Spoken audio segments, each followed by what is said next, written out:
All right. I'd like to call to order the January 9th meeting of the Public Safety and Licensing Committee, first meeting of the year.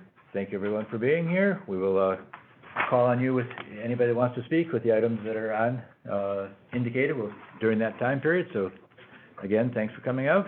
We have a few new people here, so if we could get a couple introductions over new or recently returning. So perhaps start with our police representative here. Sure. I'm Lieutenant Hans Fredell. I'm just filling in for Sergeant Sarah Zepfimo on vacation. Thank you. And we have a guest from the Attorney's Office as well. I'm Assistant City Attorney Ian Pomplin.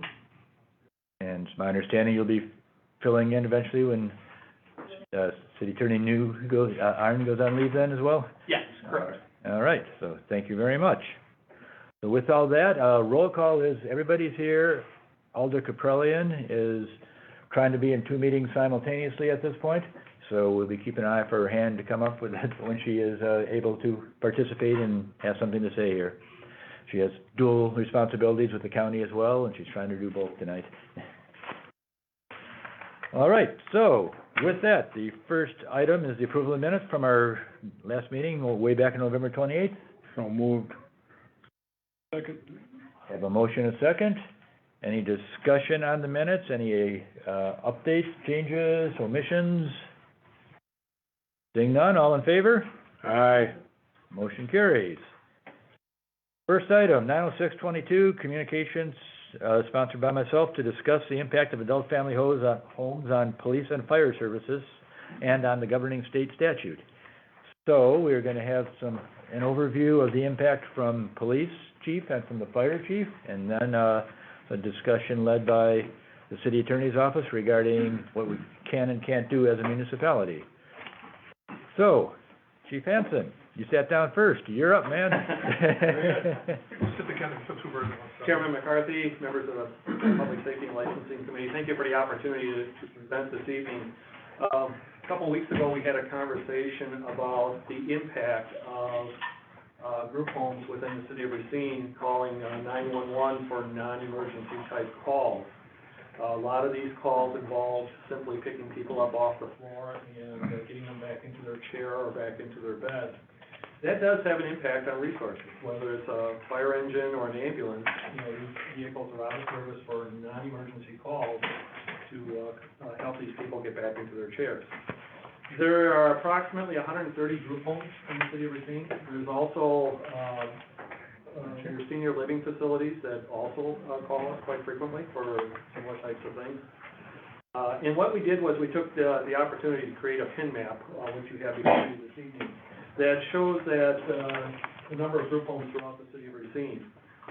The big green dots are the fire stations. The little dots are group homes that we have visited during the course of 2022. What you have to realize with these calls is that, when these ambulances are out of service, if a life-threatening emergency or trauma comes in, the next unit that may respond might have to come across town, which increases response time, which also can lead to poorer outcomes for the people that are subject to these medical emergencies.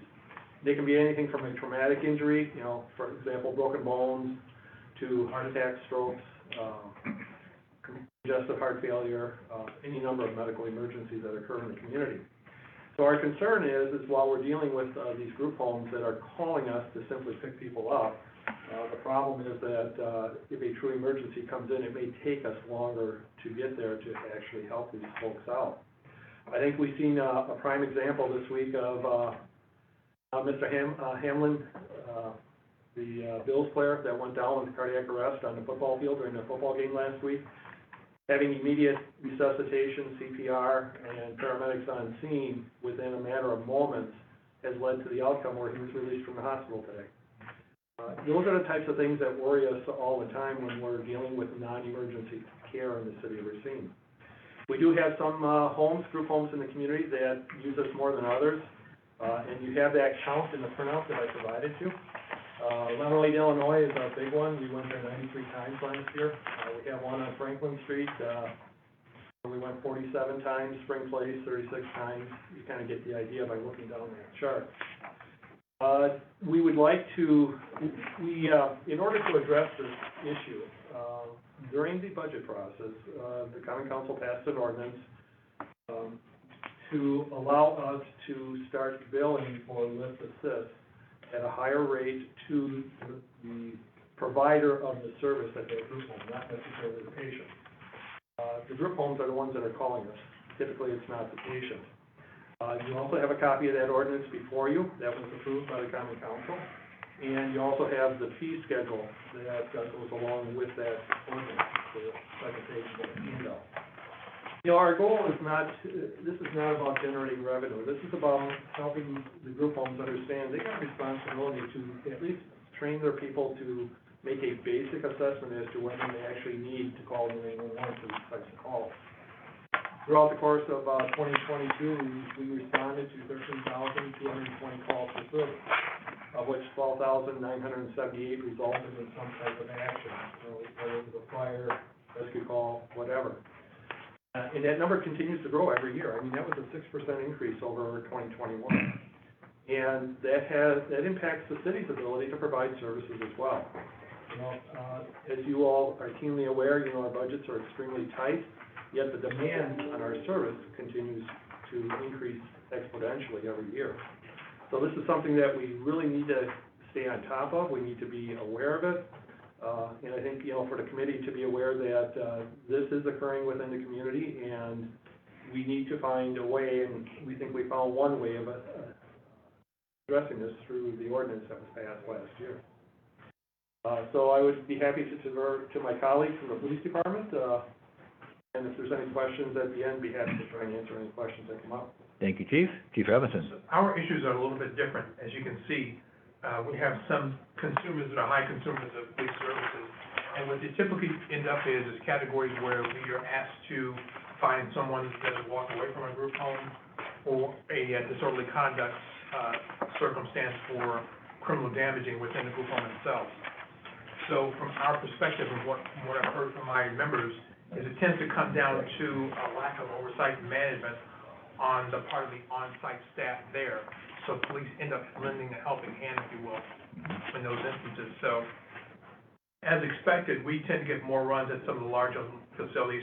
Halo is one, McMinn Towers is another, and then we get a lot of runs to the hospital. So those are that's kind of a disingenuous number because we end up going to runs there if we got to take someone to be treated and then eventually arrested, or if they're going to be chaptered. So that number is not as large a concern as Halo and the McMinn Tower. And of course, we can throw out the county jail. But our concern is whether or not people that are licensed group home holders actually have the correct amount of oversight they need, so we're not called into mental health scenarios.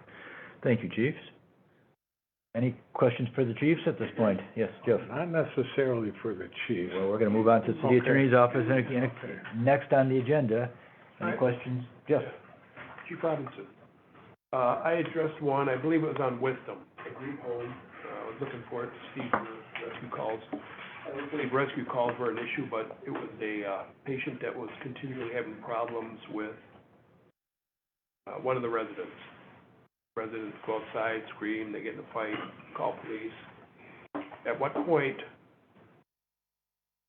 does the police department have an ability, and I forwarded this to one of your officers, I forget his name, in regards to becoming a nuisance property. What kind of leverage does the police department have in terms of one of these becoming a nuisance property?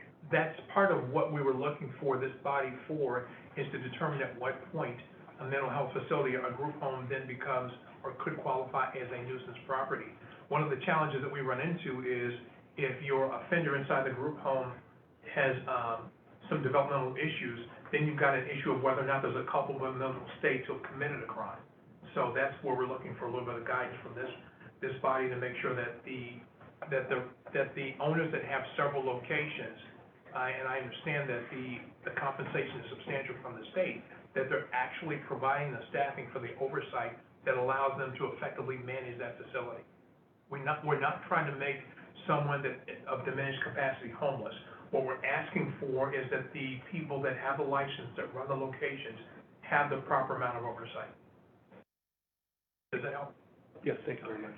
And just for a follow-up for Chief Hansen, like in my district, so if engine 2 goes out, or, that's what you want to call it, that also puts out a rescue squad out of service. So quite regularly, you're putting 2 rigs out of service, not just 1, That correct? is correct, yes, absolutely.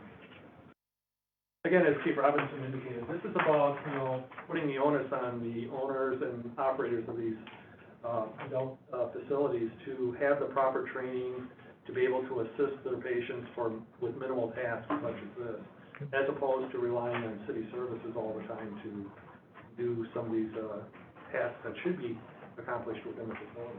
All right. So I think we have the concern framed pretty well by the chiefs at this point here. And I guess we're gonna turn to the city attorney's office at this point to see the, regarding the state statute that governs this, options that are available to us, those kind of things. Yes. Sure. Thank you. So I could go over a list of federal, state, and local regulations that would be applicable here. But given the concerns that I stated, I'll just do it this way. So it sounds like your concerns are, not only the number of calls to the facility, but perhaps the management that is going on of these type of facilities. So let me start by saying that adult family homes, which is technically what they're called, is a group home that actually house children. So I think in this case, we're only talking about adult family homes and community living arrangements. Adult family homes being places that provide care and treatment to 3 or 4 individuals in a private setting. Community living arrangements providing care for 5 or more adults in a facility that also provides nursing care. So for both these type of facilities, there is oversight from the state level, and that is through the Wisconsin Department of Health Services. They do have a procedure in place for people filing complaints. If a person believes that there are violations going on at these facilities, there's an online form. You can go on, fill it out. They will send an investigator out there. They'll conduct these investigations. They'll determine if there are any violations.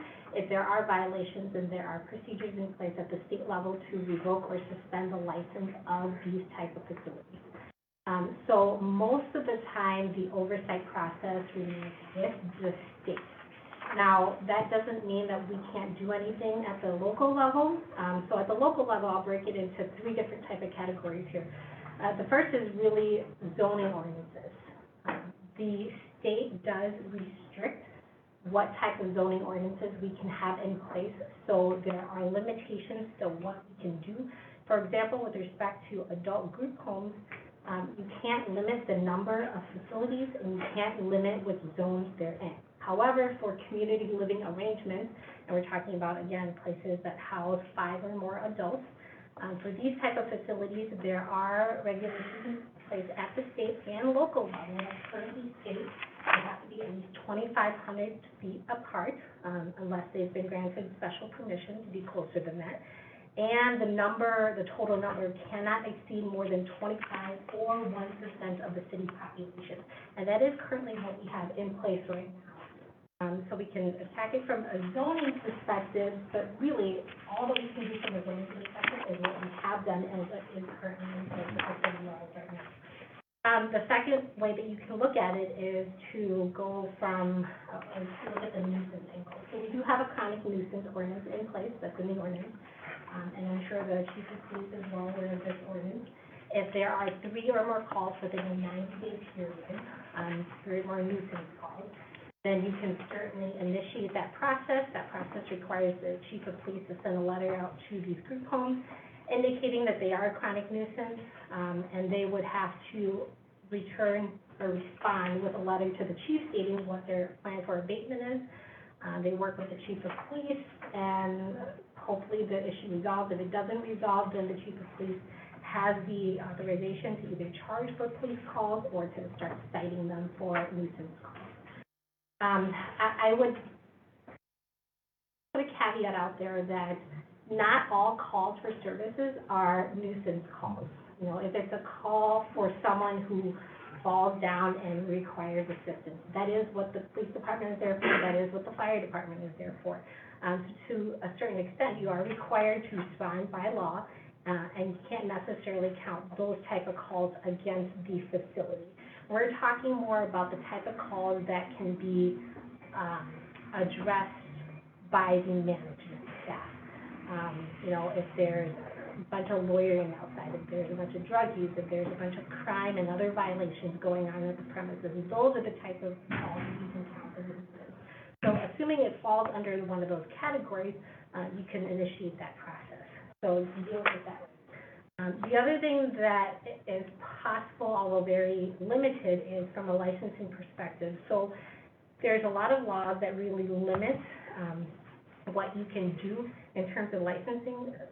Basically, it boils down to you can only require licensing and registration of these type of homes, and we're only talking about community living arrangements. You can only license and regulate them if there is a legitimate health and safety concern, and it is in the interest of the disabled population or the population that the group home is housing. So you can't exactly just require all group homes or all community living arrangements in the city to be licensed and registered, even though you're not requiring any other types of groups to be registered or licensed, such as group homes or foster homes or anything like that. Because when you're doing that, you are treating these two types of groups differently, and there's no legitimate reason for that, and the court has again and again struck down regulations that distinguish between these type of groups without legitimate health and safety concerns. So that's really all I have. Those are the three areas that you can address. So do you have any specific questions? Thank you. I've got one that may provide and help with some clarification. So, based on the size of the facility, are there state requirements or local requirements for how many adults need to be present to see over X number of people in terms of the span of control? So that we understand that we can report if we get to a location and that location is a violation of that span of control rule. There are specific rules that govern that. It depends on what type of facility it is. It depends on whether it's housing children versus adults. It depends on what the capacity is used for, what they're registered and licensed for. So all of that can be found on the state's website. So I can certainly direct you to that website, but if you do find that there is a violation, that they're not staffing properly or they don't have the appropriate room for a certain number of people because they are required to have a certain square footage for certain amounts of individuals, then you can report that to the state and then, again, file a complaint. They would investigate that, and then their licensing would be at stake. So let's step back for a minute and go through the four avenues you described, including the state level here, and talk about what we already do in these, if anything. So, for example, at the state level, we are aware that there are certain stipulations regarding coverage, et cetera, and there's a complaint mechanism. Do we ever, A, use the complaint mechanism, and B, do we actually know those stipulations as applied to our identified or our registered group homes?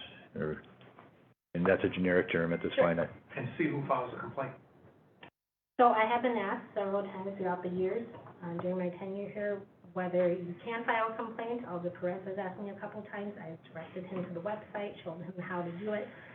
So I have been asked from time to time, and I know it's on the city's website under the building department right now. The other thing that I will add to that I neglected to add before is, even though most of the oversight is at the state level, there is something in the state statute that allows local oversight. And it can be found in 62.23, but essentially what it states is that the city can implement a process where you, the council, review these type of facilities to determine where they are a health and safety concern. So the way it works is after licensing of these facilities, and again, we're only talking about community living arrangements, like 5 or more adult individuals, unrelated individuals. So with between 11 and 13 months after licensing and every year thereafter, the Common Council may make a determination as to effect on the facility or this applies to group homes as well, the, adult family homes. So the common council may make a determination as to the effect of the facility on the health, safety, and welfare of the residents. If it determines that it poses a threat to the health, safety, and welfare of the residents, the common council may order the facility to cease operation unless a special zoning permission is obtained. Which means if you find that there are safety concerns, you can place certain conditions on it through, for example, a conditional use permit. So you can't force them to shut down altogether permanently, but you can require them to get a special zoning permit if you find that it's a health and safety concern. And that would have to be done at the common council level. That would require a due process hearing every time. It would require a holding council on the other side. There would be witnesses. You would have to record the testimony. Okay, we understand that. Would a health and safety issue be lack of the appropriate number of staff to overseeing, for example? So that would depend on how much documentation there is that can be provided. And it would depend on the number of times the police and the fire department are called to these type of facilities versus all these other type of facilities. For example, you have Halo, you have school, you have other facilities in the city of Racine that do require police resources. So unless there is specific documentation that is very particularized and states that only adult group homes or adult family homes or community living arrangements pose a very specific threat because they are taking up an inordinate number of police resources, absent that evidence, it would be very difficult to say that that alone is a health and safety concern. The court has at times struck down that as a legitimate reason. Okay, understood there. And as far as filing a complaint at the state level, can a municipality do that? Can a representative of the municipality do that? Can the police chief do it? Can I do it? Any person can do that, yes. Okay, all right. Any further questions on that level, first of all? Yeah, please. So, I know I talked to you about this a number of times. One big problem is, people call me up and say, there's a group home, how can we put these in place without notifying the neighbors? There is no notification or anything like that. And, just trying to figure out, and then when they do have problems, they don't seem to be addressed. And you had mentioned something about group homes. Are we at a quota of how many we can have right now? So state law states that they have to be at least 2,500 feet apart, unless they've been granted special permission, for example, a conditional use permit. And the number can't exceed 25 or 1% of city population, whichever one is greater. Yeah, That's just the larger homes, not just, correct? Correct. Yeah, That's only the community. not the adult group homes. Right, there's no restrictions on that number. Do we know that that is enforced at this point, that there aren't two greater than 5 adult group homes next door to each other in the city? Do we know that right now? I have not personally counted the number myself, so I don't know. Not the number, the distance is there, I'm saying there. So if somebody opens one, is there any process that we check to be sure there's not one just 100 feet down the block? Is there any process in place for that right now? What it is in the zoning ordinance, so it would be, if it was a conditional use permit, it would have to go through the plan commission. However, there are a lot of permitted uses, meaning they could just go in there. So as far as I'm aware, there's no procedure in place to do that, but I'd have to check with city development as well as the building department. Okay, that's good information there. And I guess I wanna know how we can get information out there to people that these are coming before these, because we don't license these at all, am I correct? It's the state that licenses them? So for community living arrangements, they can come into the city in 2 ways. They can come in through a permitted use, which means it's zoned that way. Anyone can buy a plot of land. If they get licensed by the state, then they can operate under that, that authority. And then if it is a conditional use permit, they would have to apply for a conditional use permit, go in front of the plan commission meeting, and go in front of council. There is a procedure that you can put in place wherein the facility, as soon as it does want to locate in the city, would have to inform the building department, and that is in the ordinance as well. But I don't know how that information is getting out to the public. Yeah, it's not getting to us, it's not getting to the public at all, and that's I mean, I talked to a place in my district that had a number of people in there, I mean, and the part about the fines, I'm okay with, because they were getting upwards to $8,000 for one person per month, for a very troubled person, and I think we have to figure out a way to get some of this back and get a handle on this stuff. So one of the things that you can do, and this is what Milwaukee does, every time a facility wants to be located in the city of Milwaukee as a community living arrangement, they do have to notify the building department of what the facility is, what its capacity is. The building department then has to grant an occupancy permit before it can locate and operate in the city of Milwaukee. And the occupancy permit requires that it abides by all state, local, and building code regulations. So it doesn't have any more specific requirements than that, but it does at least notify the city so that there is one place that it all goes to. So that's something that. And we don't do that at this point, am I correct? Okay. Okay, something we need to look at, thank you. So that's a place to start with,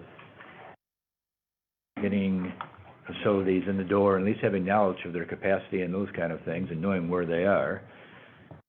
Now, let's go down a level to what we can do locally regarding specifically, like, as we said, let's say overusers of city services at this point, on the police and fire side. So I heard 3 possible things there. Nuisance property is one of them. The chronic nuisance, Zoning. zoning ordinances, and then the licensing ordinances. Okay. Question. Alderman Perez, please. Thank you, sir. I appreciate letting me interfere here. Fire chief, how many of those calls that you respond to actually require EMS services? The list that I provided to the committee, there were 835 calls where we didn't need to provide anything other than a list of things. Where you did not need to provide? Where we did not need to provide EMS. So, get a call, we would go out there, and all they want is somebody being picked up off the floor and put either on a chair or in bed or some other place within the home. Thank you. Thank you, Mr. Chairman. You're welcome. So let's review the nuisance property concept a little bit here. What is, you sort of gave the example that there had to be a crime there kind of thing. We have if I'm not mistaken, our own definition of what a nuisance property is. Yes, 3 more instances within a 90-day period of time, I think, so.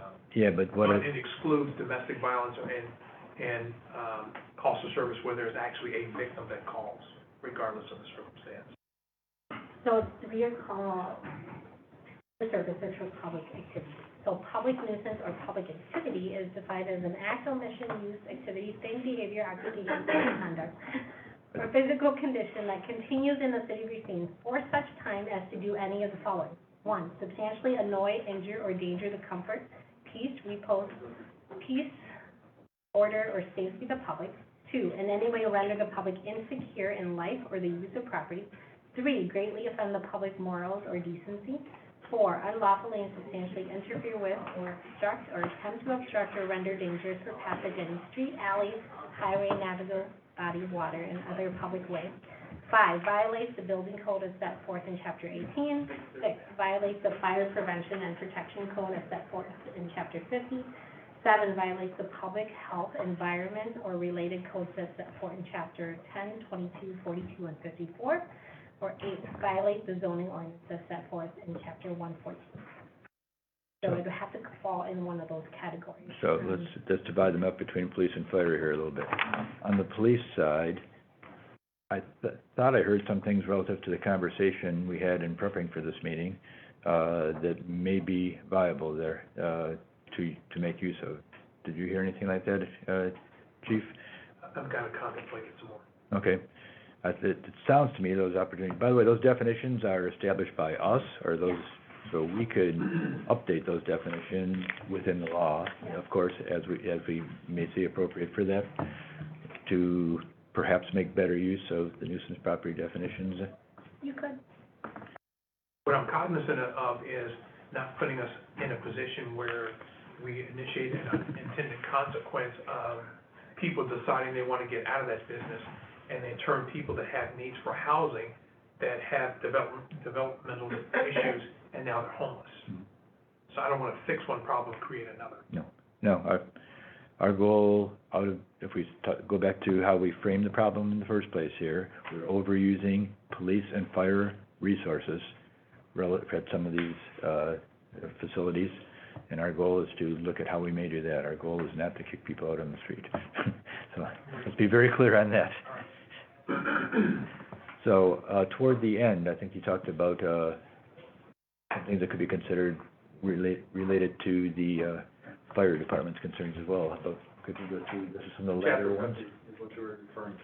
Yes, so I talked about the violations of the fire prevention and protection code, so anything that's in chapter 50 of the ordinance. Mm-hmm. And from what you described, it doesn't sound like there would be anything that falls in that category. It would be violations of the fire code. That's not what we're talking Occupancy, perhaps, if we had standards relative to occupancy. I don't know that there are standards. Number of people allowed in building, number of, There is a square footage requirement per person, and the need for 2 or more access depends on the square footage. okay, For smoking ventures, obviously, it's a big. okay.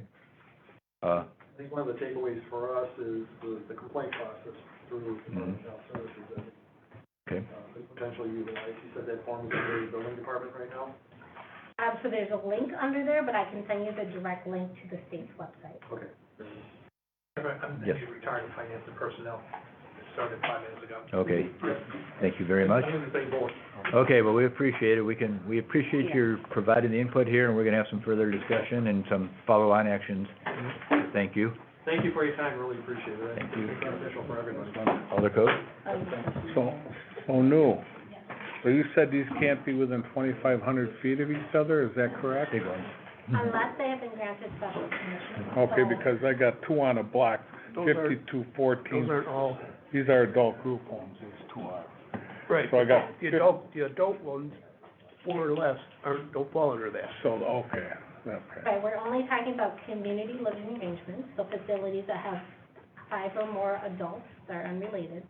And because of the Federal Housing Act, we are limited, or we are required to grant and consider on a case-by-case basis reasonable accommodation. So when you're talking about persons with disabilities, for example, if they are applying for a community living arrangement and it does fall within 2,500 square feet of another facility, the city does have to consider a case-by-case basis to determine whether that would be a reasonable accommodation under the federal act. So a lot of times, we have been granted because we are required to do that by law. So these are all adult group homes. Right. So do all of these come to the city in one way, shape, or form, or not necessarily? Not adult group homes, we're only talking about community living arrangements, and only if there was a special accommodation being requested, and that would go through the building department usually, for variance. All right. Additional use permit through the city development. All right, thank you. Alder Jarrett? Yeah, okay, I'm a little bit confused, forgive my ignorance with this one. So it looks like we have, I'm hearing like we have like 2 different issues. So one of them is the, excessive calls for like, some of them might be 4 calls, that they don't need EMS, and then the other one was the nuisance property. So what is it exactly that we are trying to discuss here today? Like, what kind of resolution? In my opinion, we're trying to deal with both. We have overuse of police resources, or potentially, and overuse of fire resources, potentially here, at what happen to be similarly designated kind of facilities here. Halo Bridge is like one of those, senior living facilities. I know like Halo isn't considered, correct me if I'm wrong, like a residential living facility, like for elder people. I don't believe their license is one. Yeah, that's what this is where my confusion is coming in. It's like, okay, I see you have give us like the zoning ordinance, the nuisance ordinance, and the licensing. But we can't apply, can we apply either one of these across the board to the fire department calls versus the police department calls, or is just like a mixed bag of? Well, it depends on what you're trying to do. It sounds like there are a variety of problems going on with police and fire protection. I'm laying out what you can consider, but you have to keep in mind that these aren't specific ordinances that I'm proposing. I'm proposing specific guidelines. I'm telling you what the state restricts us from doing. So until you tell me, hey, this is exactly what we want to do, I can then tell you whether or not that violates the law. But right now, I'm just kind of giving you parameters and guidelines. Do we have an inventory of these facilities in the city? There is a list on the state's website, both for adult family homes as well as community living arrangements. Yes, they are required to register with the state, so there's a list. And there's a list, and do we maintain that list from the perspective that we know what's in the city? They're on a map somewhere, we know they're more than 2,500 feet apart, anything like that? Do we update, or it's just out there, anybody can go look at it when they want to, but we have no actions we perform relative to that list? Because it is licensed by the state and regulated by the state, I am not aware of any city entity that regulates or keeps track of that. Sounds like an issue to me, I don't know about the rest of the committee at this point. Well, it's an issue, but how do you address it if the state doesn't let you? Pardon? How do you address it if the state doesn't let you?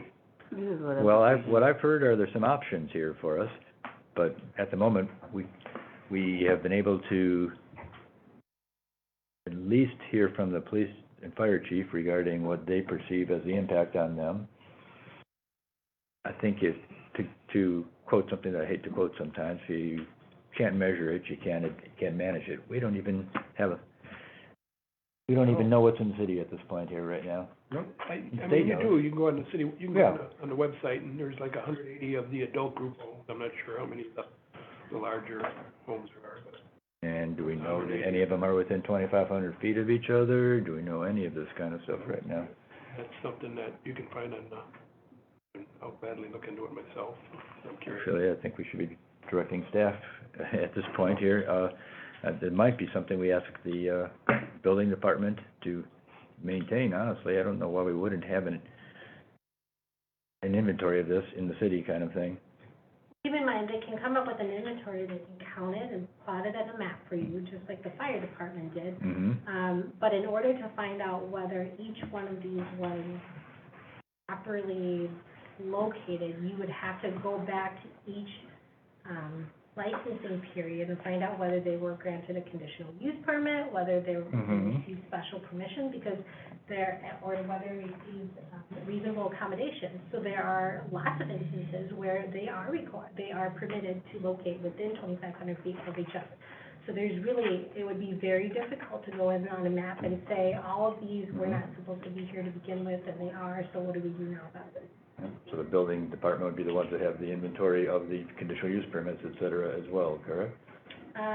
Yes, under the Department of City Development. So we're not gonna solve this today, but would we like to simply discuss it more at our next meeting, or would like to have some more information in hand, specific information in hand next time? I want more information. And what form would you like that information in? Nuisance versus like the falls, I know, Chief of Police, he had said that, some of this like nuisance was like at Halo, and I know you had brought up the thing, like if it's a nuisance call, they are supposed to, go to the schools regardless if anything was done, prior to that, so I kind of like, some of these are overlapping and some aren't. So I'm just Yep. like, these are like two, for me, in my head, it's still Yep. like two separate No, understood. issues. Good.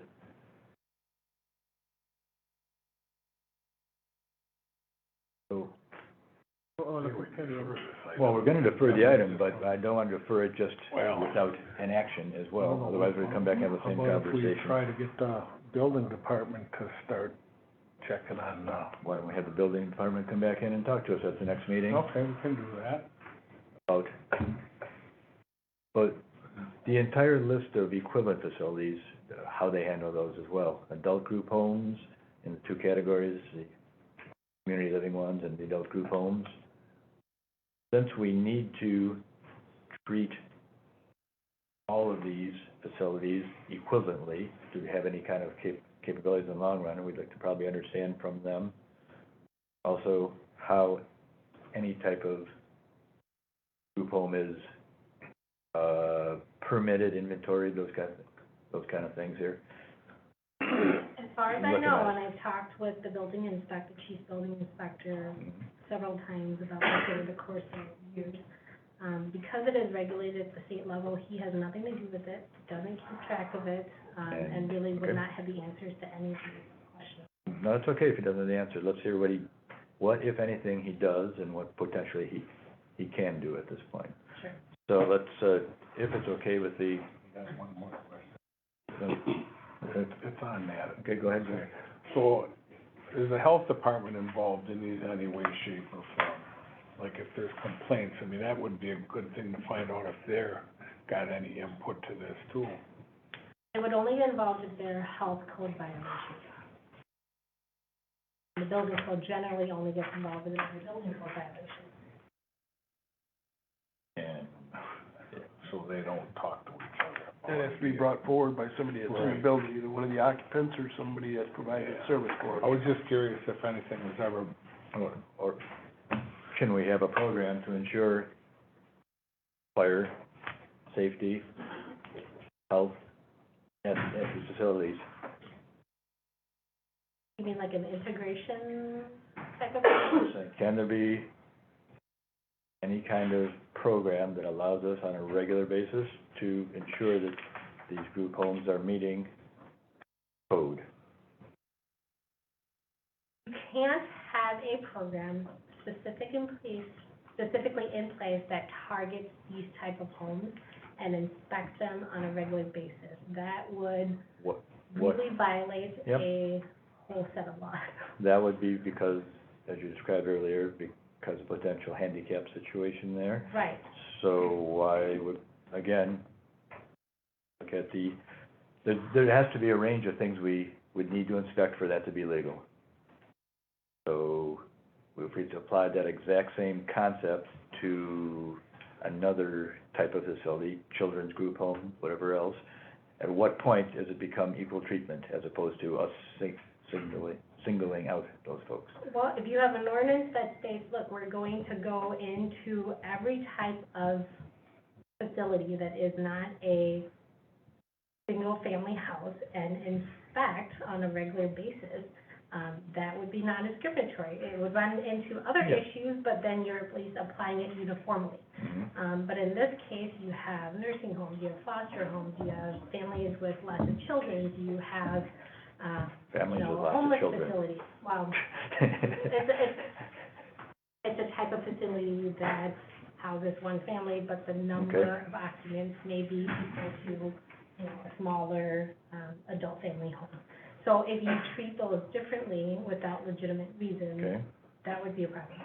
I would ask the city, with the permission of the committee here, the city attorney's office designates the types of homes that were just described here, actually gives us a list of those that would be subject to any kind of regulation that we may put in place here to be sure we're treating fairly at that point, and ask that the housing department here at the next meeting, not the housing department, the appropriate department, let us know what they do about each of those categories at this time, and if it's nothing, that's fine, at least we'll know. And I understand what type of list you want me to put together. You just I threw rattle out off some of what those you- things yeah. because they're different people or groups of people.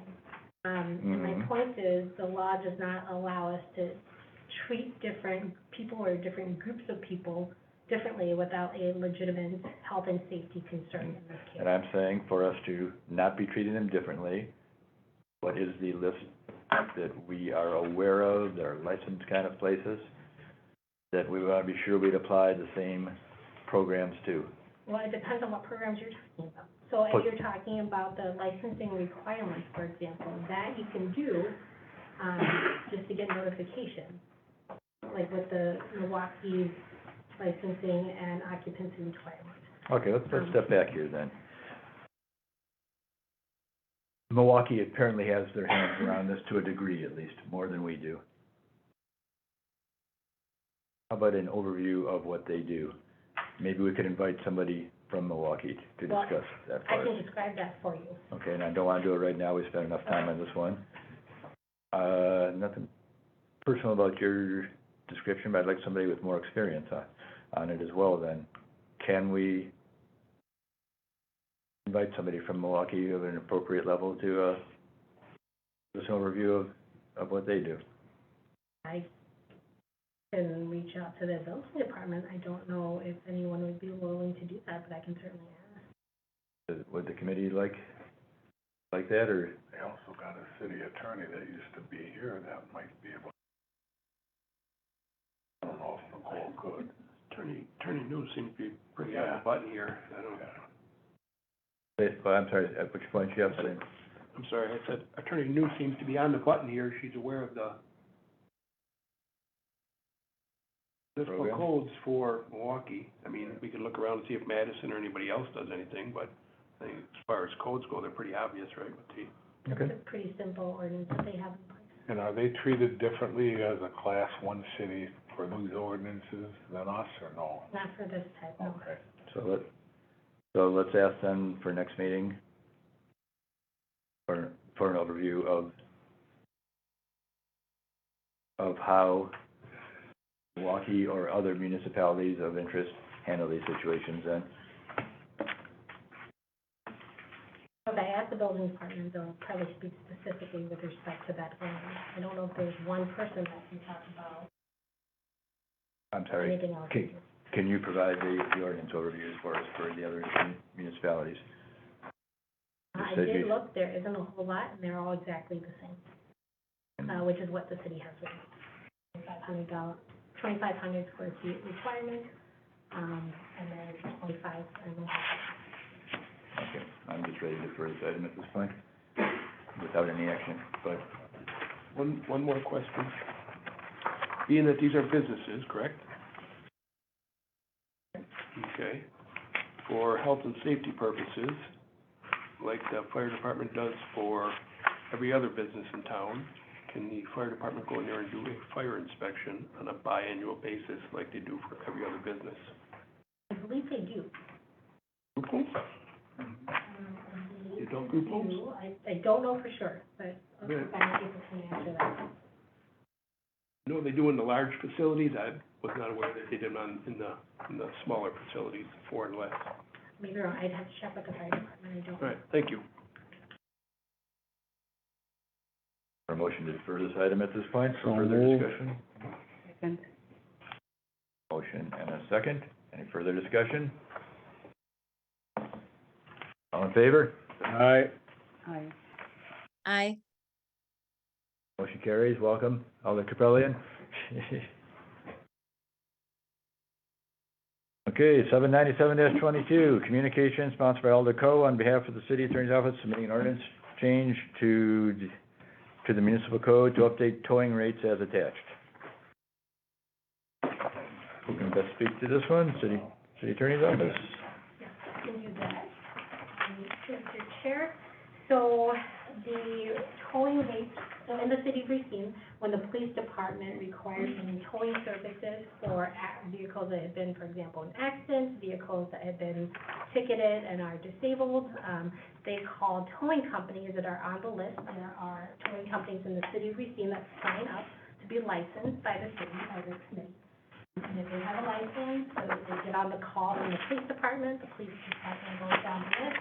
They call one of these companies out, the companies come out, they tow the vehicles, and these towing companies are restricted or limited to how much they can charge these owners, these car owners, every time they perform certain types of services.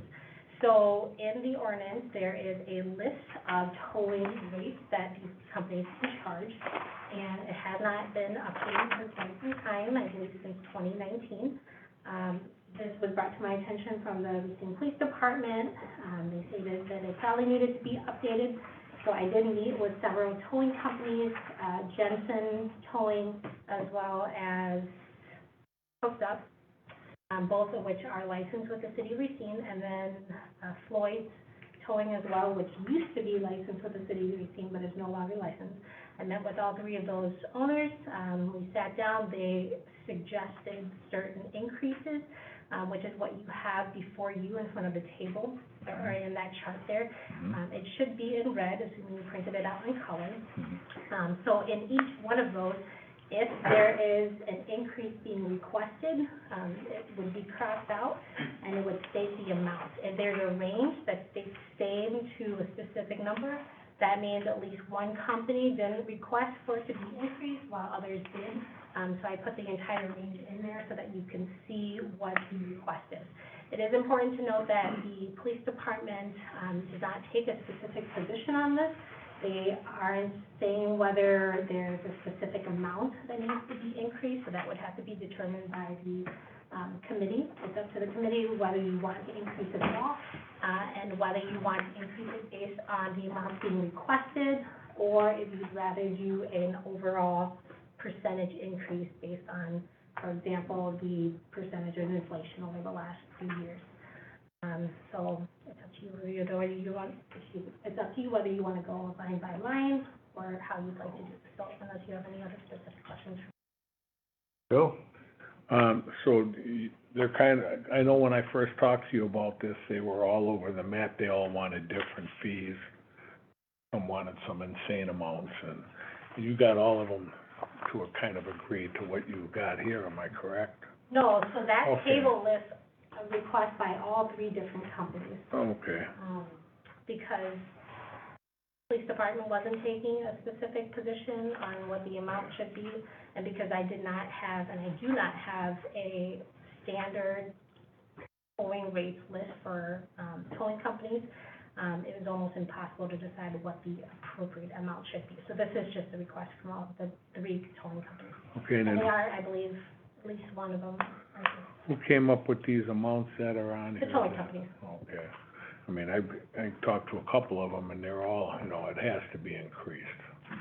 And I get that, but you have to be cognizant of the people that are going through things too, so. Okay, let me look this over. Is this one company here to talk on it? Do we have somebody for this item? Some hooked up. And, Okay, they ain't signed up, I mean, they're. yeah, what number? Paul or anybody else here, so. 97? Well, Well, that's all right, if Okay. he's here to speak on that Yeah. item. Come up here. would you care to speak on it, Corey? Good, we'd appreciate your input on this. Absolutely. So, currently, we think, and I've obviously spoke to some of the other owners too, we think that the rates are too low for city work, especially going to impounds. Impound's only $85. Even if we go to an accident scene at like 1 o'clock in the morning, and our guys are cleaning up for like an hour and a half or anything like that, we can't charge cleanup or anything like that. It's $85, that's it. Now, if we bring a car to our yard, it's instantly the 100, the 125, plus a cleanup fee of $30, plus an admin fee of $25. So instantly, when it gets to the yard, it's already almost $180, $200. That, that almost covers our expenses for everything that we have to cover too, so. And then the weekend rates too, I mean, it's hard to keep drivers. You got like me and Chase and everything, we're in the trucks, we're moving around, we're doing all that stuff, we can't even maintain the offices anymore. Just because drivers are hard to keep, because we pay them on a salary or a commission base. So pretty much whatever the truck's making, they're gonna make a percentage of that. Anything less than that, and I just had a driver for 2 weeks notice, and he's going to Milwaukee because he can make more money. So it's kind of like a binding situation on why we're asking for the price raise. Okay. All right. Thank you. Any questions for Corey while he's up here then in particular then? Thank you for your input. Yeah. This has been a problem for quite a while. Yeah, it definitely hasn't been updated in years. I know I'm a new company, we just started here a year and a half ago. We have been working for the city, we love working for the city, we have no issues working for the city, except for the rates. Understood. All right.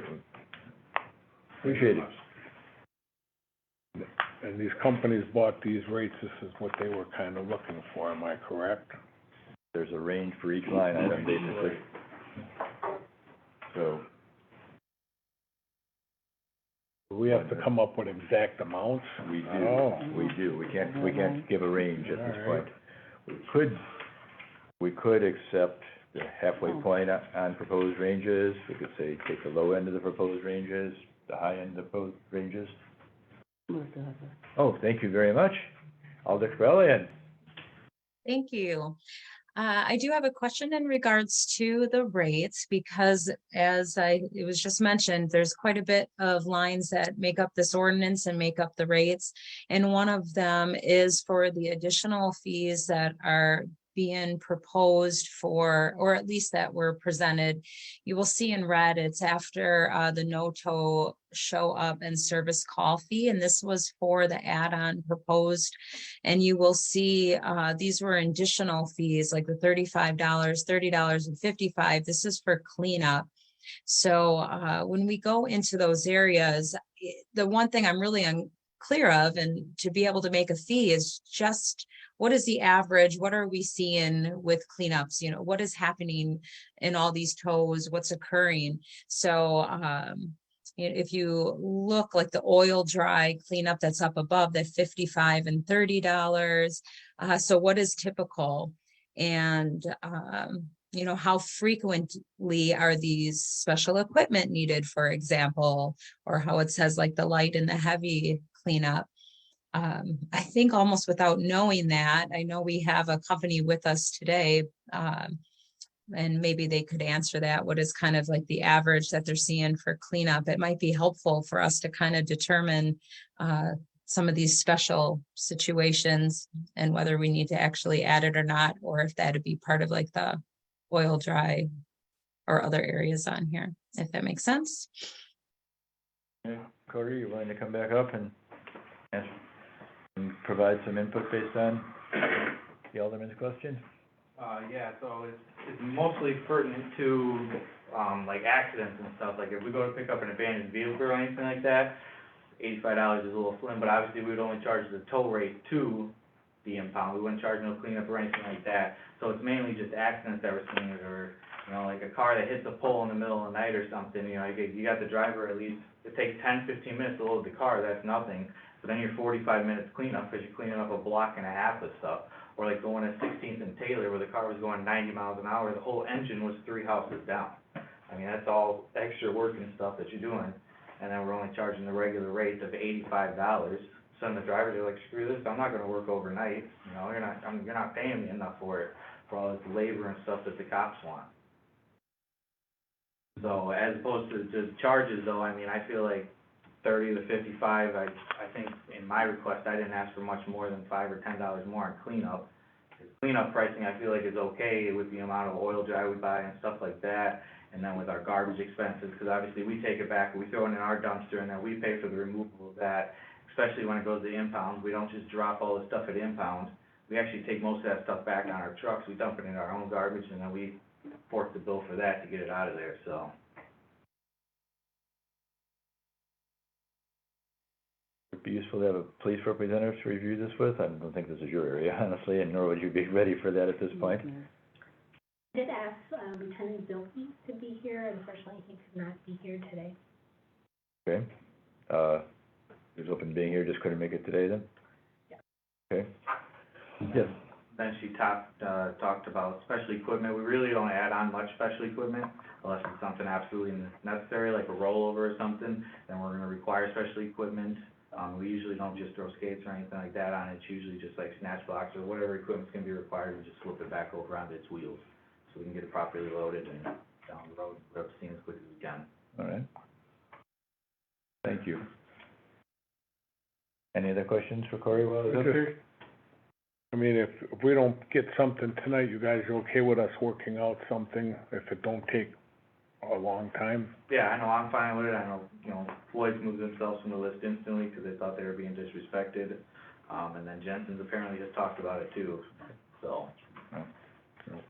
Everybody's talking about removing. Obviously, I don't have intention of removing because I'm in the city, I got 6, 7 trucks. I got enough drivers now, unless they keep quitting on me, to hold over what the city requires, but. Okay, well, thank you. Thanks.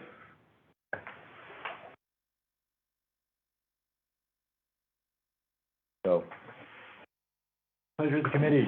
Would we like to have, Officer Zolke here, for the next meeting?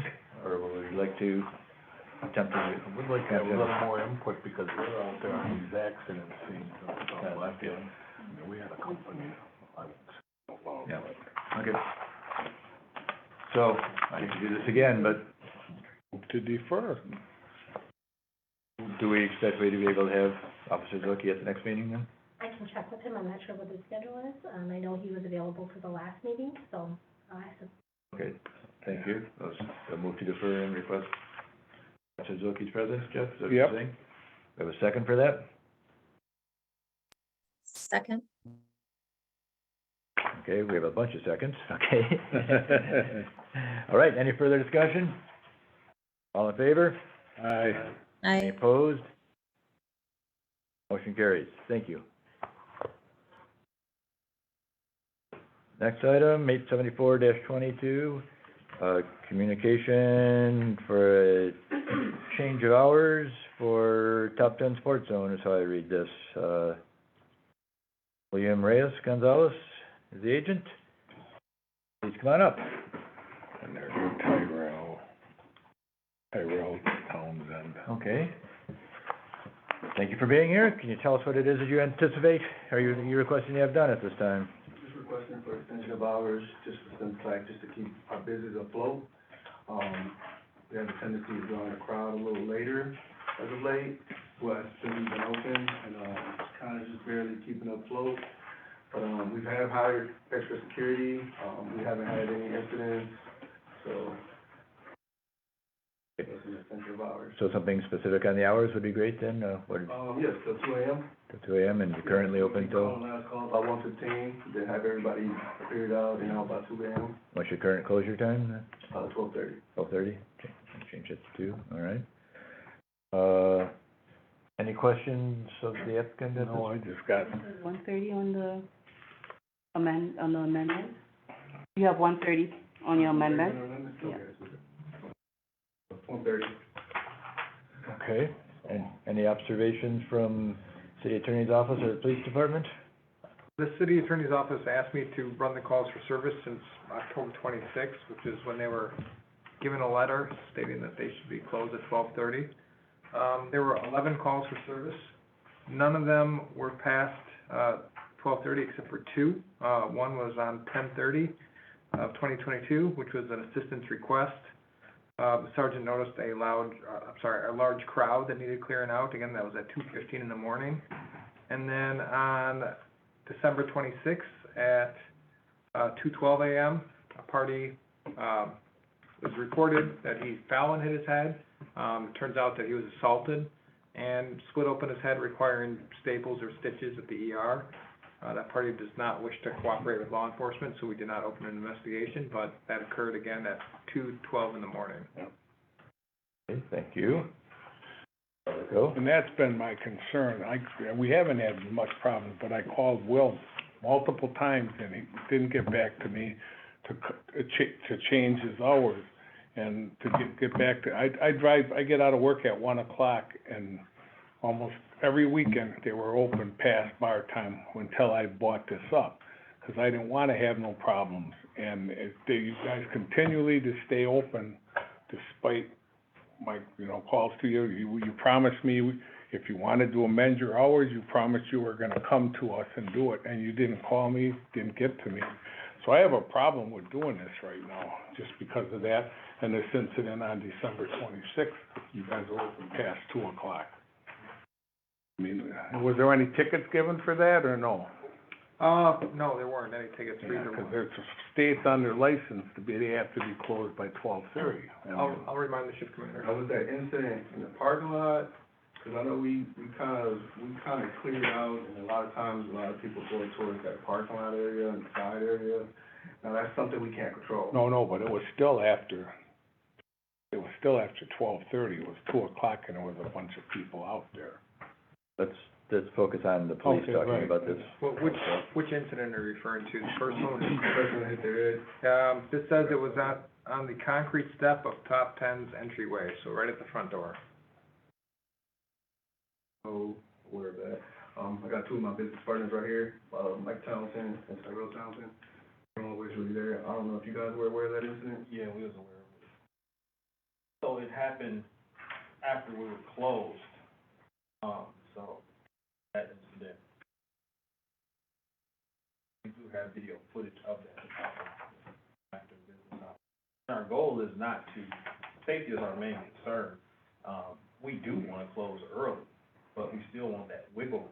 If we do wanna close at 12:30, safety concern, anything happens open too late at night, it's always, you know, you always have room for something happening. The later you stay open, the more risk you take. Right. But also in saying that, we still need that wiggle room to get people, you still have to clear people out. If you close at 12:30, it's time to get people out into their cars, and that's what we've hired additional security for.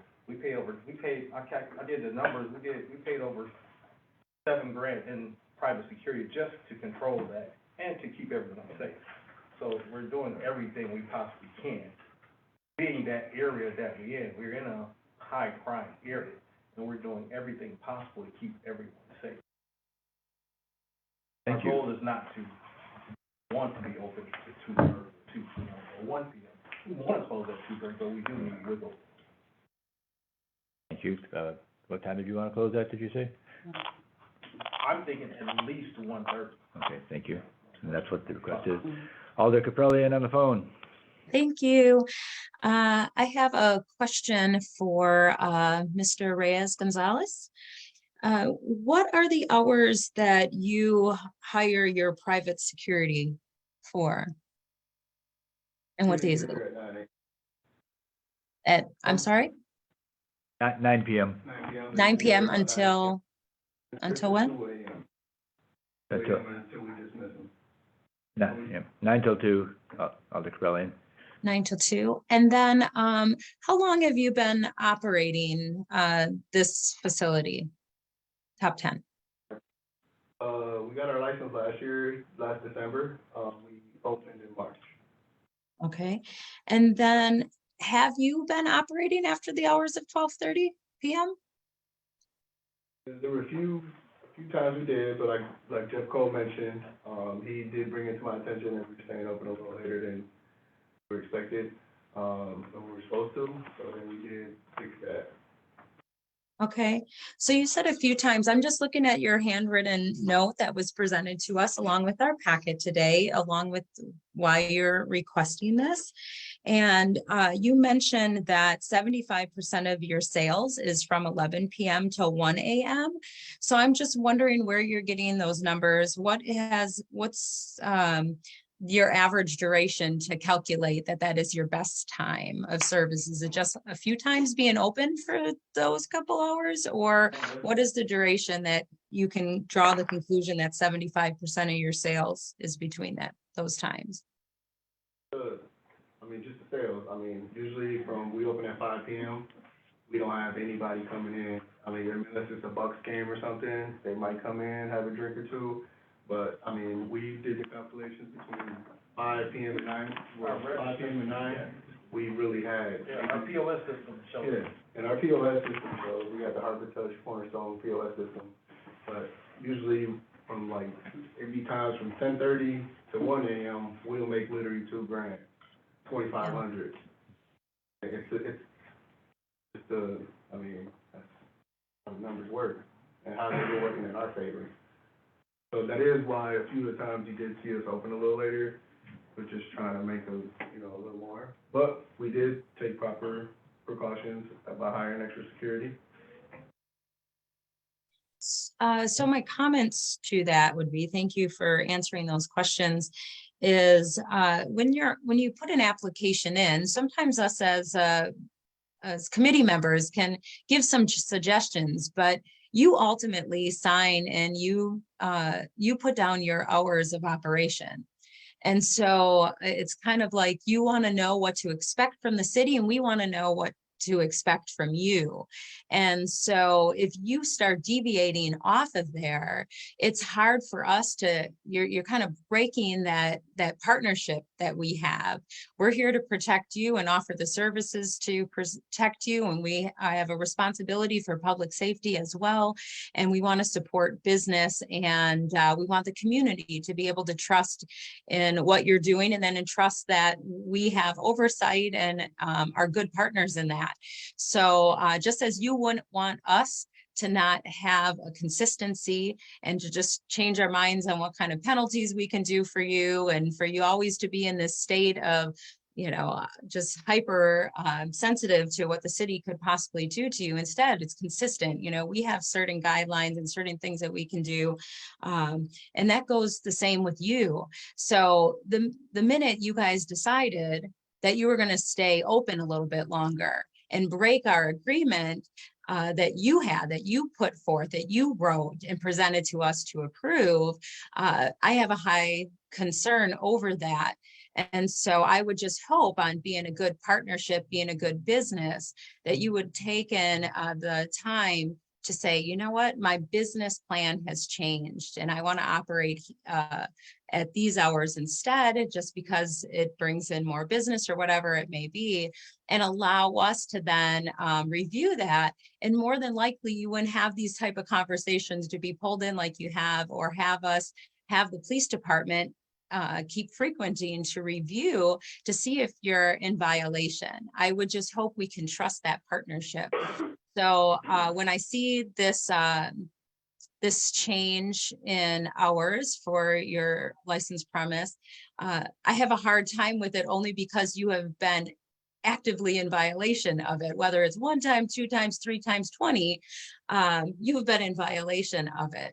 And so lucky for you, you haven't received a ticket, but just so you know, you should be receiving tickets. But things are changing, and we're making everybody more aware on what's on the licensed premise for each location. And so that could happen. So I'm glad you're before us, but just so you understand, there's some accountability here and responsibility as well that I think that didn't happen. Thank you. Thanks, Marlene. Other questions for the applicant? For Attorney New, now we're looking at 1:30, is that correct, or are we doing, that's what the form It says? says 1:30. That's what they're requesting. Okay. So let's be clear with the. Can we do a conditional? Being that he has violated the hours, sounds like a few times, I don't know how many. Whereas if he's found open past 1:30, it goes back to 12:30? No, because that would require a unilateral change by the committee, and we can't do that. This is consider it part of his license application packet. You're basically approving an amendment to the license application. And once you approve that amendment, it is permanent. So in order to take that away or to change it, the applicant or the licensee would have to agree. So if we give you 1:30, say you get found open at 2 o'clock, consider that something that's acceptable? Well, I got a question for Will. So why did you change from 3 PM to 4 PM? We talked, sometimes if there's like a pack or a football game on, you talked about opening earlier, but now you even went later hours. Just for the simple fact that crowd we're drawing. I mean, we've done a lot of marketing, we just can't seem to get anybody in around 2, 3, even on Sundays. We're open Sundays, we really don't get a lot of people coming in. I don't know, it's because it's high traffic area, but, man, we. Increase in crime in the area, that's one of the main reasons. I think what he's getting at is, this limits you. So Yeah. if something pops up on a certain day, and you want to open at 2 o'clock, you can't. Right, and that's, I mean, I was okay with, you're the one that put these hours. I was the one that told you, you probably should do noon or 11 o'clock, like on Saturdays and Sundays or something like that. Because if you have a Packer game or a Bear game, you're gonna get crowds that way. I know I'm talking to you about the hours closing, about violating the after hours, so, but So, yeah, I'm gonna step in here a little bit. The request is for, I'm just trying to ask him what he wanna do that. we have a request for hours from the gentleman here then. They're the businessmen, and we Okay. need to decide the impact on public safety at this point. I share some of Alder Capellian's concerns there, and, you've chosen up to this point to willingly and knowingly violate the hours, get it. Now, what assurances do we have that you're not gonna violate the 1:30 hours now then? Like you said, like she mentioned, the partnership, being a first-time business owner, our first go-around with my business partners, Okay. something we wasn't aware of, but we do take full accountability. Okay. And going forward, safety is our number one concern. It always has been. That's why we spend so much money on security. Sometimes we don't even make ends meet because we pay security, just to make sure they're there. Thank you.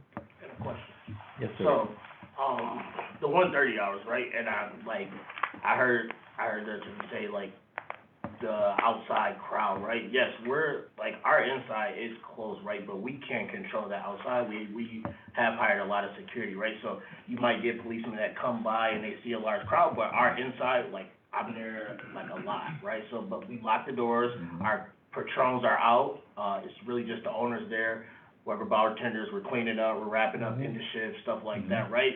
That, yes, we do get that lingering crowd, we have that parking lot across the street, you got the street stuff, but like, we're closed, doors is locked at that time, right? So I just don't want, like, let's say these hours are accepted, right? If you guys see that crowd control, or you see that large crowd, security is doing everything in their part to get the crowd out of there, but like, top 10, the open signs are off, doors is locked, nobody else can enter. I'm gonna ask the police department to, weigh in on what they would anticipate in a situation like that. Would they expect a phone call from? Well, so, correct. I mean, at some point though, you're right. You close the establishment down and the people are outside. Can you control everything they do? Absolutely not. However, you do have some responsibility when you have all these people in your establishment. They drink and they go out in the community, and having the security out there and helping and moving them along is fine. But when they don't move along, a call to the police is exactly what we expect. And people come in here all the time, at least when I sat here all the time, and they said, well, I don't want to call the police because that will hurt me. It actually helps you. Because if you're proving that you're actively working with the police and saying, hey, I got a crowd outside, can you please come and help me? That's gonna reflect in these reports, and that's what the person sitting in my seat is gonna tell the committee. And additionally, like, the Christmas night thing, it was freezing cold on Christmas, so if the bar was really closed at 12:30, it'd be highly unusual that this gentleman would be on your doorstep at 2:15. That's almost 2 hours past closing. So I'm not saying that you're lying, I'm just saying it would be highly unusual in my experience for someone to hang out in front of the bar for almost 2 hours when it was like, minus temperature. So it tells me that the bar was probably open, and that's, maybe a little bit more of you guys showing that you can establish, like, a month or two, that you can establish that, hey, I can close at 12:30, if I have a crowd, I can call the police, and Sergeant Zupke's reports can show the committee that, hey, the last 30, 60 days, you've been compliant, and then the committee could reevaluate at that time, because I definitely don't want to see your business close, because that doesn't help anybody either. I'll go. So another thing, and I don't know if there was signs out there after that shooting many years ago over there, that parking lot, nobody's supposed to be parked in there after. There's been a lot of shootings. No, because this was when Mr. Cool's, when them 3 people were shot, by the parking lot. So we had a lot of problems with people loitering in the parking lot. So we put signs up there that no parking from 2 a.m. Does the police go in there and actively ticket these people, or I don't know if we have the police personnel, but there are signs there that says no parking, 2 a.m. to something, 6 p.m. or 6 a.m. or something like that. So I would say if they saw a crowd, they would definitely address it, but parking violations may not always be addressed, especially, as the gentleman pointed out, the violence has increased in the city, so their priorities are elsewhere. Right. Parking enforcement. But I was just wanted to know if they saw a group of cars out there and people standing that. Yeah, generally they would swing by, or if they're looking like they're being loud, now if they're just standing next to their cars and they might not.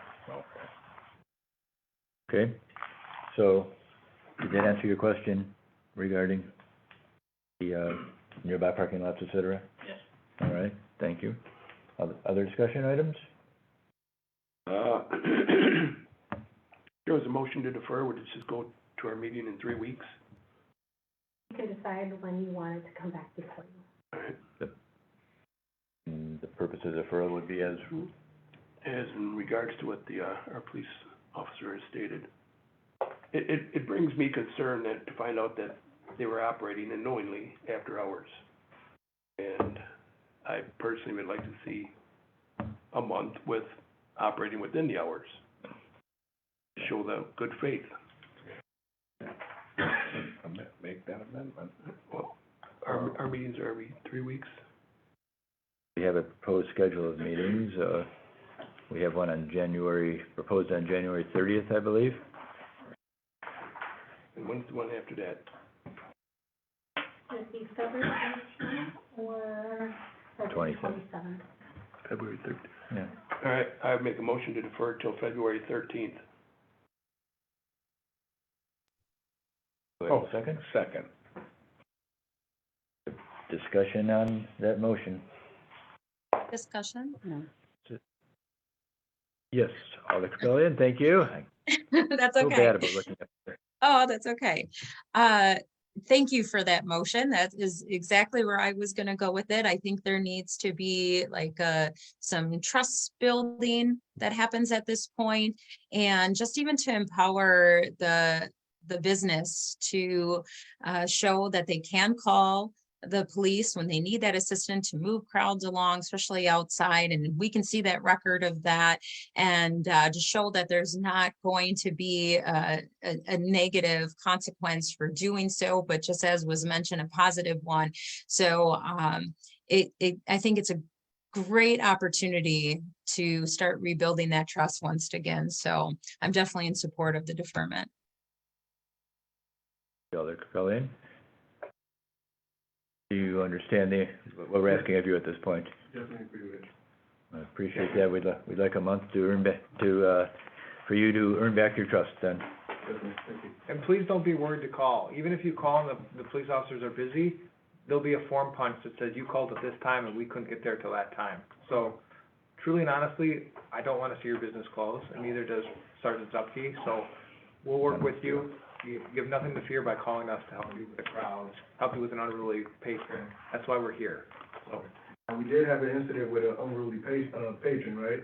And you should When we called the police. And, Perfect. they kinda took the problem and made it our problem, because they went away from the guy, the unruly guy that we were trying to get away from the bar, and then they kinda just attacked us. It's like, okay, where's your guys' license? Where's the bartender's license? Yep. I'm not sure when this happened, but. They asked for all our permits. Yeah, for all the permits and everything, but they kinda didn't handle the situation that we called them for, and then they kinda told us, hey, it's your guys' fault. You know? Okay, I can look at the complaint numbers and I'll talk to the shift commander to make sure that they are allowed to check for licenses and that kind of stuff. I mean, that's a pretty routine thing, but if they didn't really concentrate on the problem, I can definitely have a conversation. Yeah, that was our issue, we had no issue with giving them the license and permits and bartender's license. I get that, I'm sorry that's sour due, but we can remedy that. Okay. All right. All right, well, we appreciate it. We appreciate it. We're gonna vote on that now with the up to the 13th, you'll be earning trust back, and then we'll reconsider at that point. So any further discussion on the item? All in favor? Aye. I, Motion carries. Thank you very much. We'll see you in February. Take care. Appreciate it. Item 898-22, communication regarding Michelle's Place at 1863 Taylor for a change of ownership.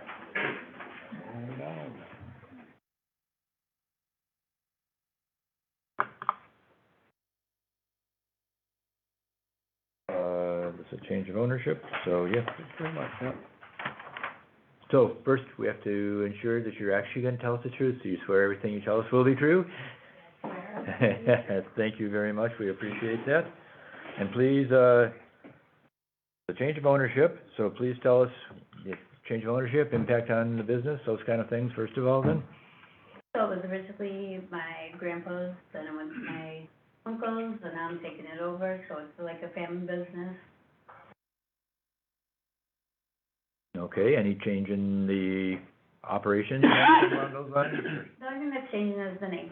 It's still a neighborhood bar, family bar, Okay, any questions at the moment here? I do believe we have. We have a speaker, yes. Is There's no call history. Joe would like to speak. Oh, If you got okay, any yeah, other we will Okay. have Joey come up in a moment here then, thank you. Is this the one that involved the change of premise description as well? Yes.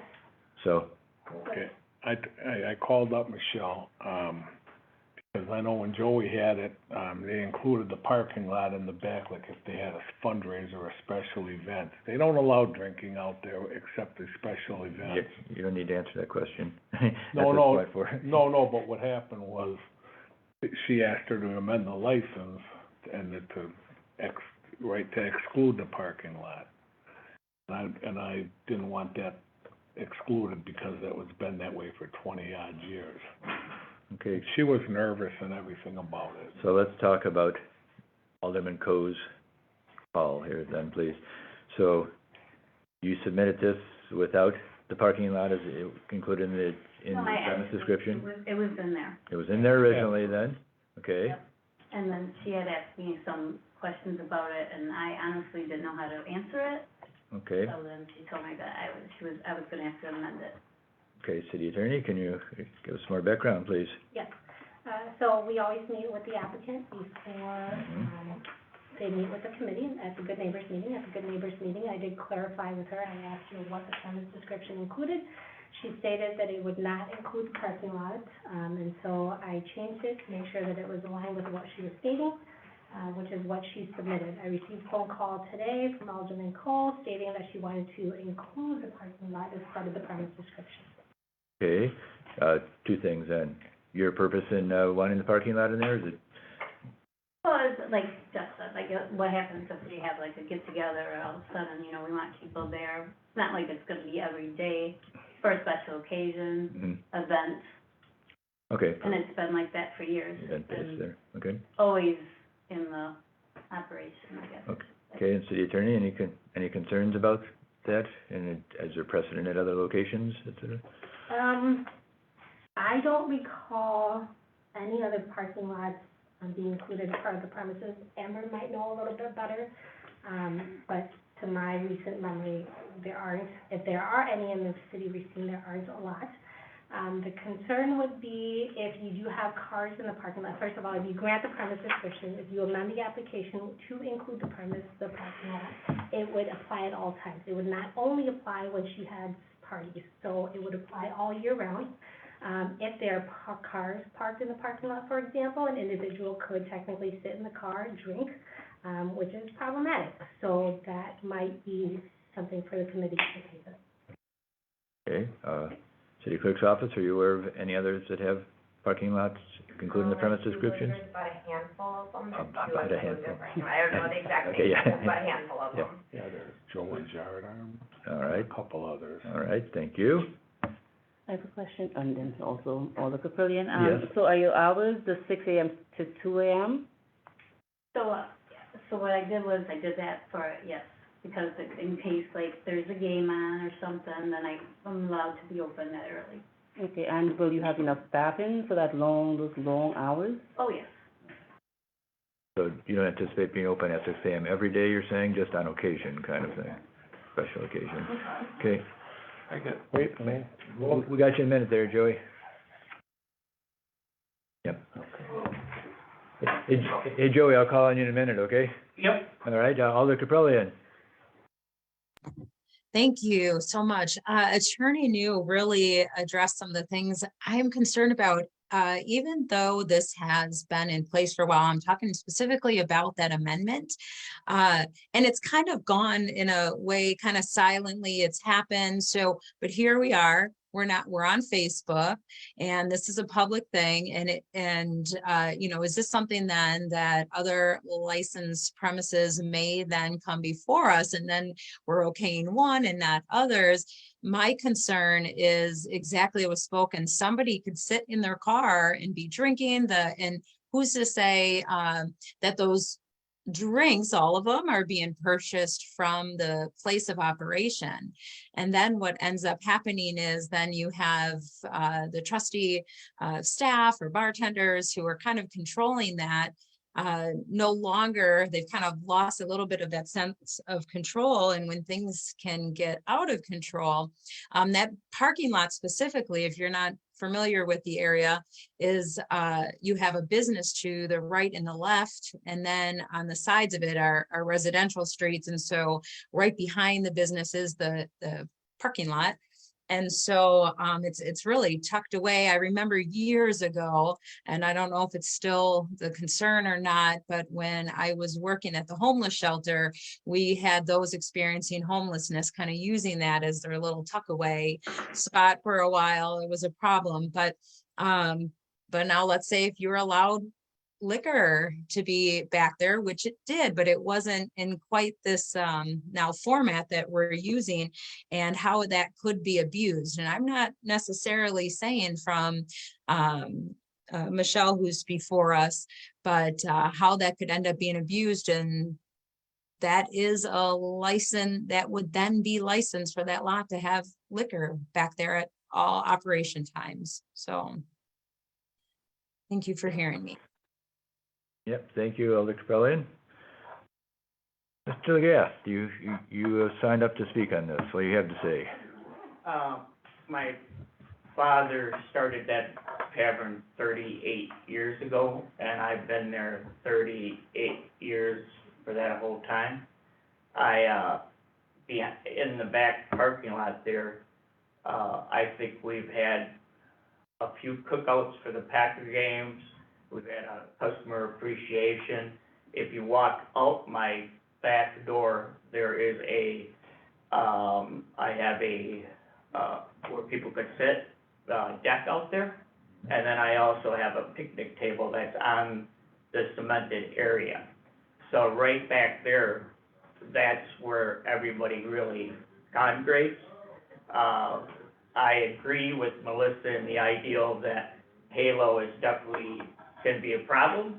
An example, I guess, would be that my bartender, who has been with me for very, very many years, we have to shoo the homeless people away, and they ain't getting their drinks for me. I've had people steal stuff from Dan's Liquors and go back there. So we police that area pretty good because we don't want them back there because they spray painted my bartender's truck because he kicked them out of that. And then we, of course, I own the two family that's directly in the parking lot. I have a tenant that's been there for like 20-some years. I have another tenant that actually works for me on and off over the years. She's been there now a while. I know the neighbor directly behind me again. I'm the closest though with that two family, but then there's also a house that Tim and Diane own. I've probably known them for 40 years. There's Rhonda, who has a house that as you come into my parking lot, she loves me because she had a tree fall down and I took care of it for her. So her and I have a great relationship. I definitely would not want to lose that relationship with those people. I still own the building. My niece has worked for me for 6 years. I actually told her to include the parking lot because we have never had an issue back there. And by the way, with drinking in people's cars, they can bring a six-pack over there anytime they want. They're not supposed to be drinking. If they ain't buying it for me, they ain't drinking it in that car. And they know that it's legal to be drinking in the car. And we don't allow people to drink too much other than, like I said, for Packer games and everything. I don't want nobody out there drinking on the asphalt. I also have a camera that has a beautiful picture, and I think the police department can tell you that I don't think they've ever had me say, no, I'm not gonna show you the tape. I don't think they ever had me say, I lost the tape. I don't think they've ever had me, we actually help them in the neighborhood with some crimes because we have such good cameras outside. And so for me, it's up to you how you do this, of course. I know it's a lot of weight on your shoulders, I know how important it is.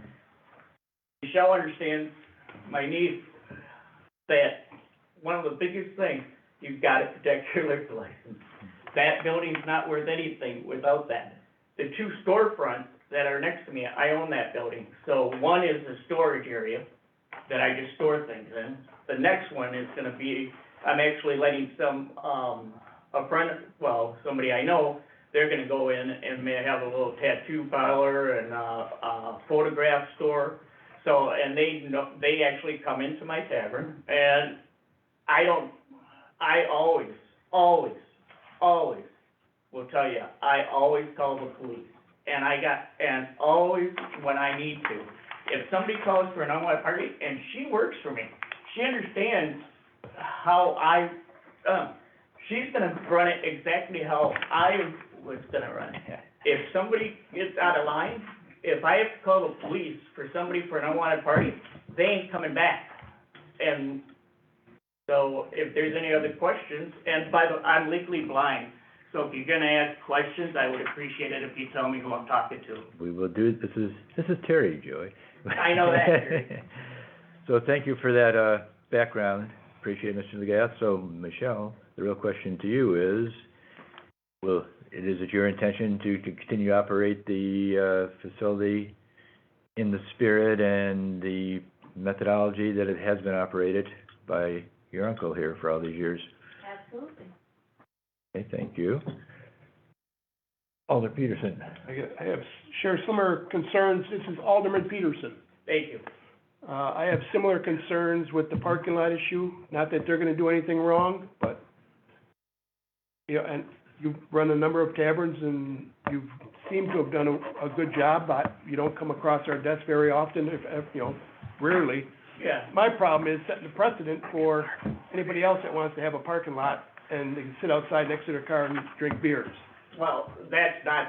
I understand yeah. that's what you do, but now the next person that comes, I have to say, well, they say, well, you gave one to Joey, how come you're not gonna give one to us?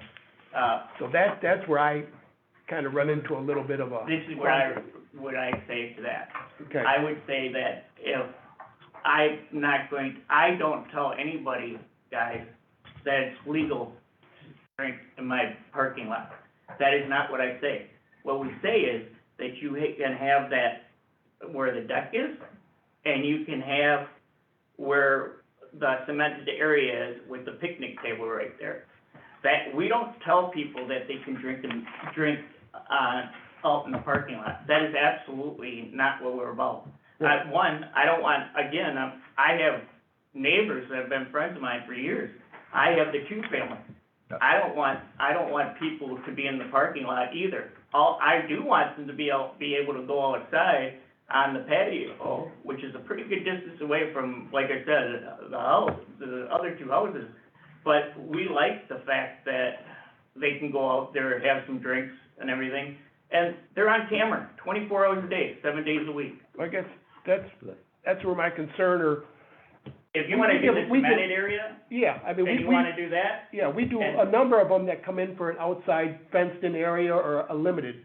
sure. But since I've been on this, committee, we haven't given it to anybody for an entire parking lot. Yeah, and So, I mean, if you can narrow it down to just your, decked area and the smaller portion, and then come in and have it, when I have a Packer game and I have a cookout or whatever, and I wanna use more of the parking lot, then I have to come in every time? Is that what you're saying?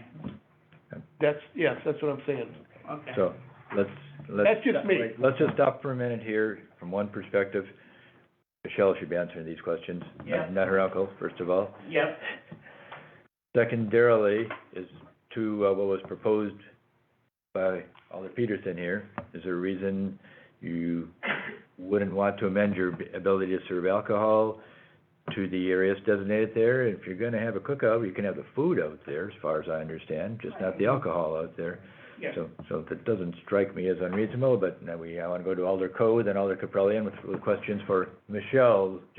Again, please, so Alder Code? Well, I don't know if you've been back there and see how that parking lot is. It's a little bit different than other parking lots. You gotta come in off the side street, And most of it is his parking lot is on his premises. And. All parking lots. Right. But there's not the only one, and like I said, and then another one, Joey's Yard Arm has the same thing. I know it's none of to do with this one, but all I know is. Joey, may I ask Joey a question? You may ask Joey a question. Joey, this is Alderman Peterson again. Thank you. You're, Joey's, the Yard Arm, Joey's Yard Arm. Yes, Now, you have a fenced-off area where you serve food there. yeah. You also, so this is something I'm not aware of, you also have permission to go into your parking lot and drink?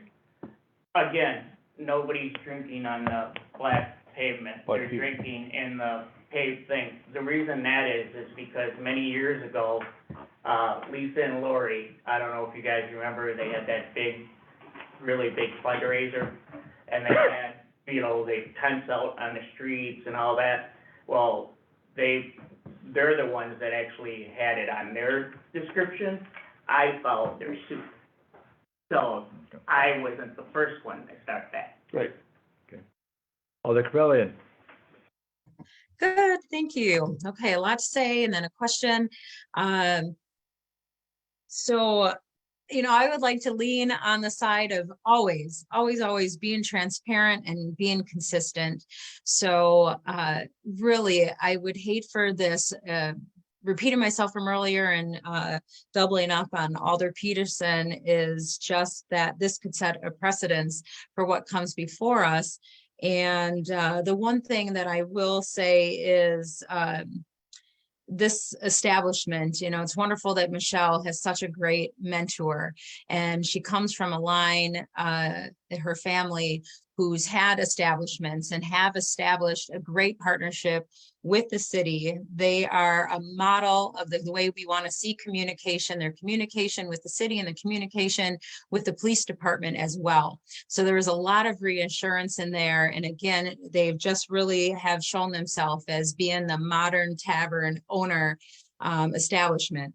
So now that is, that's good, presenting yourself and just from a decision-making standpoint.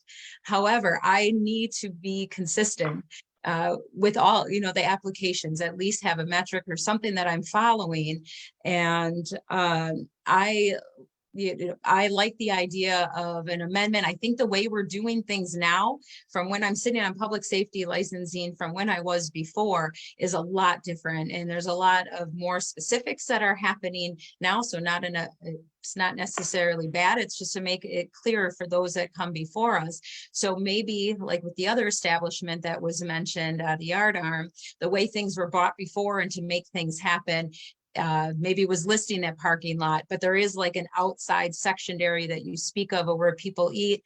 And like Michelle is proposing, there is like a deck or something out there as well.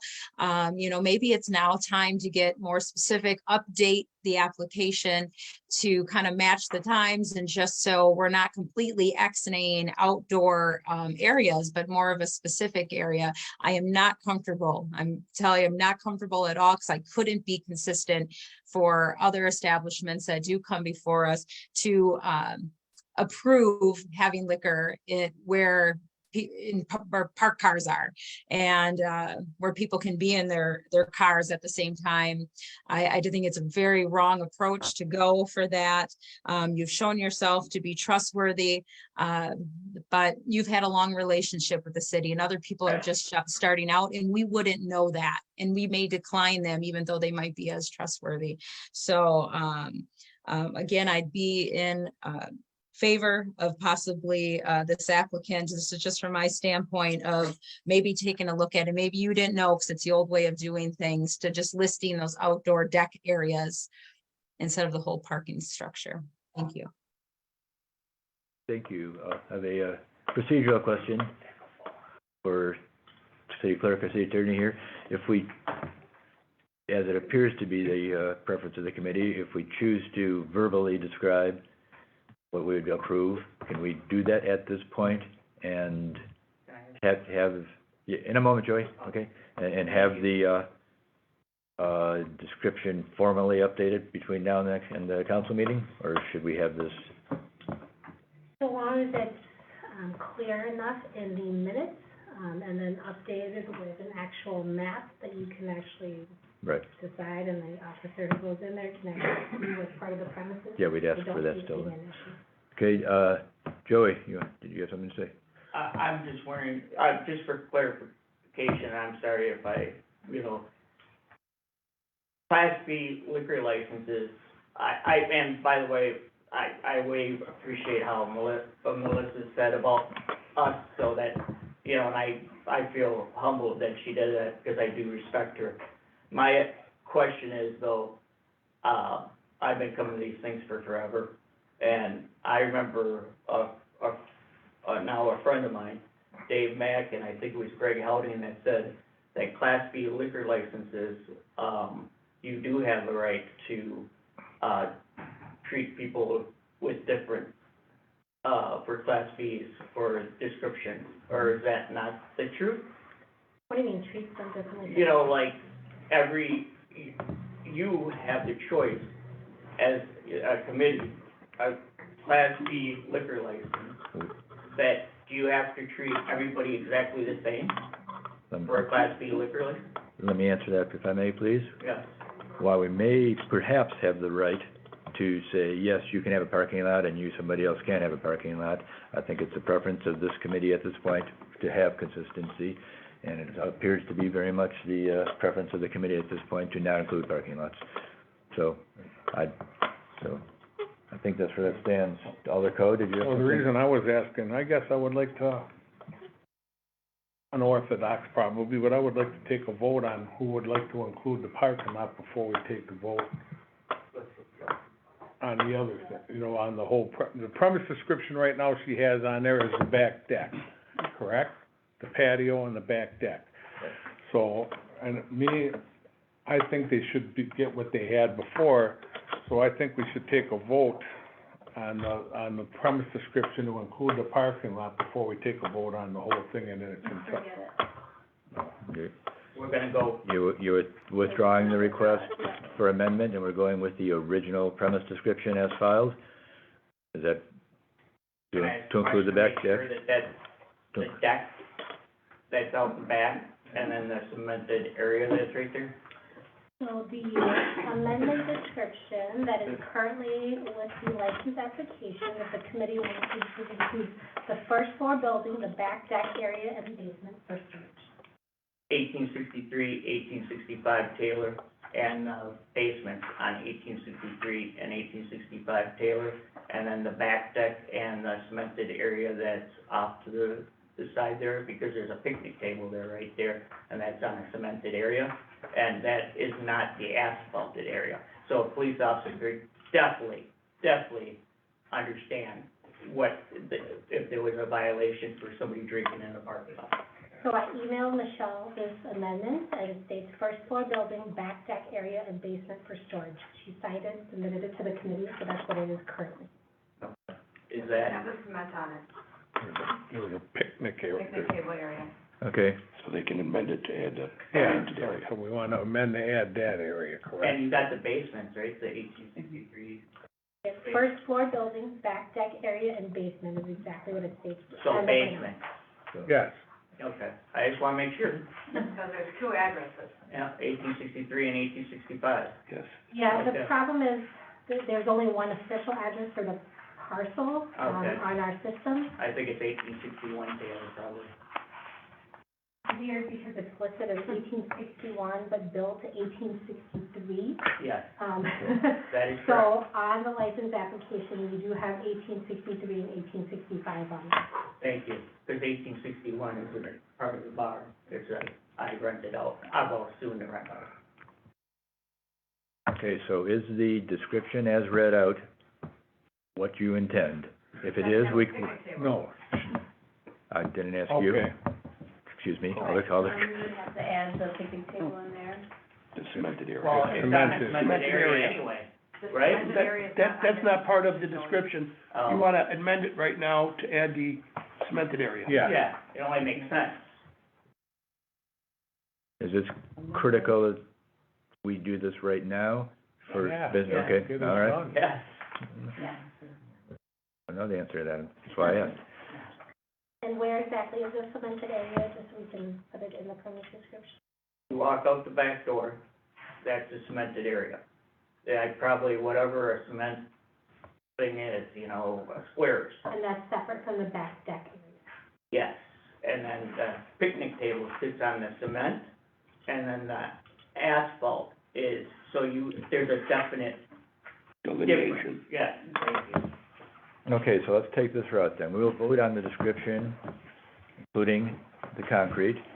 We will ask that you provide a drawing for when this comes to the city council, that make sure all of this is clear, so that when we get the final blessing on this at city council, we will understand that 100% then.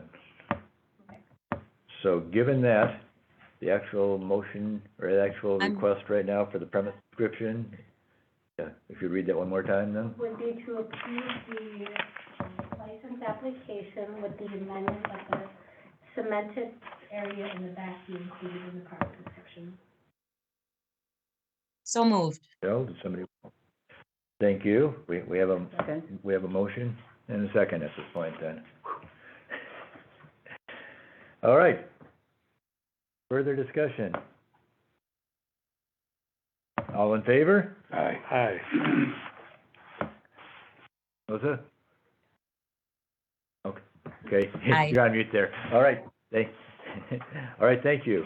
Motion carries. Please work with the clerk's office to be sure we have the updated drawing for the city council meeting, and we appreciate it. Okay, thank you. Good luck. Thank you very much. Thank you, Joey. I'm Appreciate not it. leaving. Oh, you're staying for next item, okay. The next item that Joey wants to talk about is which number? Oh, the very next one? Yeah. 899, okay, Yeah. thank you. All right. 899-22, communication for a change of ownership for, Kalis Neighborhood Bar at 2054 Lathrop. Welcome. Much like the previous, do you swear everything you tell us is going to be the truth? I do. Thank you, Kayla. We appreciate that. Please tell us, what's going on with the change of ownership, impact on operations, all those kind of things. Nothing really is gonna change, everything's pretty much staying the same, just different names. I've been there for about 15 years, managing for about 3 years. Let me guess what the former name of this establishment was. I don't know if you can guess it. It's on Lathrop, I see, okay. I see, okay, so, questions? I would like to say something before you also. Before we vote, we'll have you say something there then. Alicia, do you have a question? This is Alda Jarrett. I just wanted to say that Kayla did reach out to me. That is in my district, and I appreciate that very much, and I hope that you do well, as well Thank as you. it has been before. So besides everything else, I think it's be a good fit. Questions from any others on the, and the consumption area. again? Do we have the exact same question? Yeah, that's parking lot plus consumption area. What page is that? No, I don't No, think I had the there's no parking lot parking, there. it's, Plus consumption area. there's a patio back there, that's all. All right, well, I'm just saying here it Okay. says parking area and consumption area. No, there's a parking Sure. lot. and then So you got a there's parking stairs area that and go down. separate a consumption Yes. area. Yeah. There's stairs Thank that go you. down and it's kind of enclosed a little bit. Thank you very much. Okay, that answers the question? Answer your question. Good, good. I'm not going to do that. Yeah. Well, you already know the answer ahead of time anyway. I actually would like to hear that description, please, for the, just some clarification, make sure. Sure. So the application states all of the first floor, back patio area, front stand concrete area, first floor back room is where it's stored. Thank you. All right. Mr. Gath, did you have anything you want to add? I do.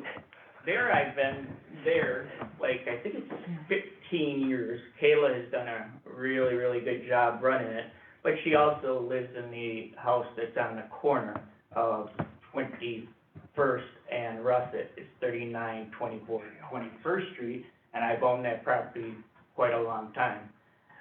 So she's actually in your district. I also have the other house that's right in the back parking lot, and there's only two. That one is rented by my, cook, and he's also in your district. That's 2051 Russet. And other than that, I think this one's a good one.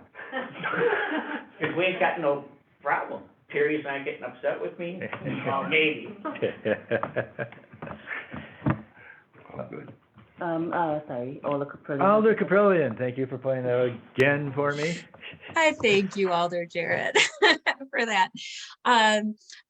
Kayla, from what I read on the Good Neighbors Report, it looks like you've worked at this establishment for 15 years and then managed for 3 years. Is that correct? Yeah, that's correct.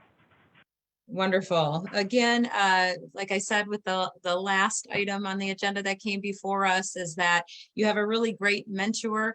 And I think if you just keep conducting business as is, or, keep working on that high standard that has been presented by your mentor, I think we'll continue to have a great working relationship, not only with ourselves, the city, but with the police department as well. And so this is one that I would support and wish the best of continued luck on this one.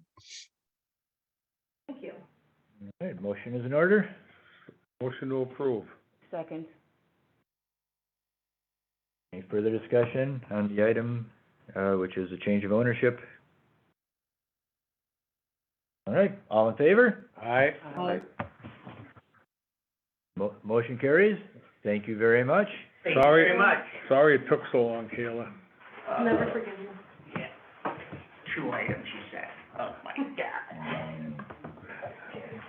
All right, item 554-22, communication for an application for reserve Class B retail fermented malt beverage intoxicating license for the Green Room, 3717 Douglas. The agent, Yeah. so the agent for this one has not shown up, and we have mail returned, certified mail returned as address not available. That's, excuse me, a certified letter to the agent, a regular letter to the agent, a certified letter to the business, and a regular letter to the business, and both of the certified were returned to the office. Okay. as Not signed, undeliverable. Move to deny. Second time. Trying to speed it Let's along. get this finished motion here, then we can, okay, we have a motion. Want to talk to that? Well, Damn. well, hang on a second. All right, Okay. second. Okay, we have a motion and a second. Alder Peterson, yes, any questions there then? Nope. Okay. Just for the committee's information, this is technically the first time. The last time there was an issue with the wrong background check being given to the owner. And so at the last minute, we told him that Tom couldn't make it, so the agent was told they did not have to appear, and that's why they weren't at the last meeting. And so technically, this is the first time they're required to be here for clarification purposes. All right. Let's discuss this with committee here. Are we ready to deny and the implications? Let's speak. Okay, are we ready to deny this with the implications thereof, or? Yes. But can I ask a question on that? Ask Melissa. Melissa, Alder Caprillion, please. Thank you for that. I was just gonna state what Attorney New stated, that this is really the first time. I do, not at this point, support it. I think after the next go round, I would support, the denial. I will let the committee know after driving by and looking inside of the establishment, they already have remodeled. It looked like they started making a bar already in place. So it looks like some motion is already in order there. This application, if you read it kind of thoroughly through, there's a lot of questions that it would benefit us to hear from the applicant if they do show up. If not, it'd be an easy denial. But I think we need to give them 2 shots at this, and if they don't come before it, then I could support the denial. Weeks ago went by there, and it hasn't changed at all since then. I know we can't talk about it possibly, but there's no parking over there because it's a strip mall. Okay. But they have done nothing there for the last 2 months. Alder Jarrett? I agree with Ola Caprillion. They should have a second chance to get in front of us and we could ask those questions and voice our concerns. Sorry, so Amber, is there any other way we can reach out to them? Because if it's you guys did your due diligence, I could possibly send emails to them or try to reach numbers that they left on their auxiliary forms and call them as well. Thank you. Okay, we have the we have the motion to deny in front of us. Let's take a vote on that, and then there may be a follow-on motion. So, all in favor of denial, say aye. All opposed to denial? No. No. Okay, motion does not carry. A new motion is in order. Move to defer? Second. Okay, we have a motion second. Any discussion on deferral? All in favor? Aye. Motion carries. Thank you, everyone. Green room 903-22, communication requesting the appearance of Kenesha Henry for an operator's license.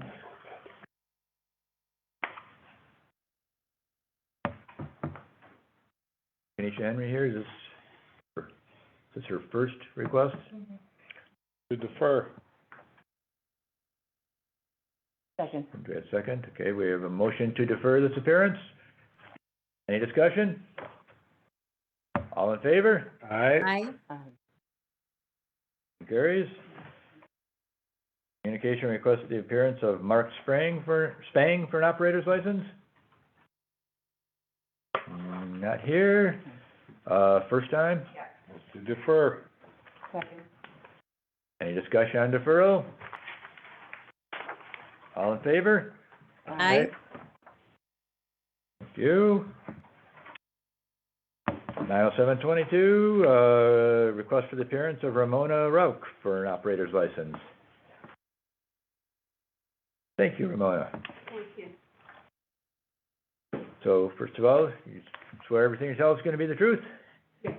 Thank you very much. Okay, do we have some, city clerk's office, is everything in order on this request, or? Yeah, I had things like, I touched all of the paperwork that came with it. Okay. No concerns?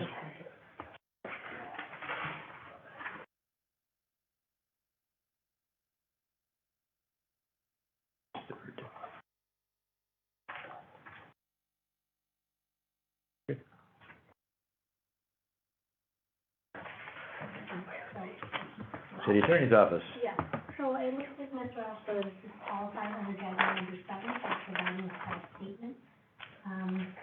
She has an OWI second from 2016, and on her license application, it states that she did have, she states, yes, she has been convicted of an offense, but she did not specifically state what the offense was. So technically, that's the false statement, which would disqualify her. Okay, the OWI itself does not disqualify her? Correct. Okay. All right. Could you repeat Any- that answer from that question that you just asked, please? When you asked about The the OWI? OWI does not, the OWI itself does not disqualify Ms. Rowe from being an operator. Do we have any questions or concerns? Yes. Can you repeat why she was disqualified? Yes, so she stated that she was convicted of an offense. It states, please list the offense. She didn't list any, so technically that is the false. A technicality, okay. I forgot a line, I'm sorry. You forgot to put, Alder Cabellion. Thank you. That's what I noticed on the application. I did see when clearly asked, have you been convicted? She did cross X if you look at the application. And then it just has below that, if yes, then list it, which is not as bold as the question itself. I would love to know a little bit more why the applicant did not put that on there, and if she did state it, if it just could be repeated so I could hear it, please, and then I can follow up. Yes. Yes, the applicant stated that she missed that line in filling out the form. I apologize. Yeah, thank you for that. These are ones that I really do look at, and I believe in as being as honest and truthful as possible, so we can make a decision and start our relationship off on a good note. in my opinion, she has checked that box and, she wasn't trying to be misleading. I think, it does allow this opportunity for us to even talk about that, or maybe asking for that, if yes, portion of it to be just as bolded, because it could be easily lost. I don't want to give any excuses. This application is, quite clear already, but, this is one, normally I'm the stickler on these, but I wouldn't hold her so much to it, but we can always have this conversation too about changes later. Okay, we have a motion on the item then, please. Move to approve. Second. Have a motion and a second. Any discussion? All in favor? Aye. Aye. Motion carries. You are approved. You just have to go through city council still as well? No, No, this is so- it right here then, okay. All right. So what happens? I think- Give me a call tomorrow, the clerk's office, we'll, probably have it ready later on in the afternoon. Thank you. Have a great night. All right, thank you very much. Sure. That's down at the bar. Item 25-23, communication on behalf of the police department, presenting the licensed premise report. So the overall license premise report that, gave me, the dates were 11/20 through 12/31, so you're gonna notice, an exception, this is, the homicide that reruns, so that's why it's not on here. I didn't notice anything that particularly stood out on this report. We can talk about, that double vision separately.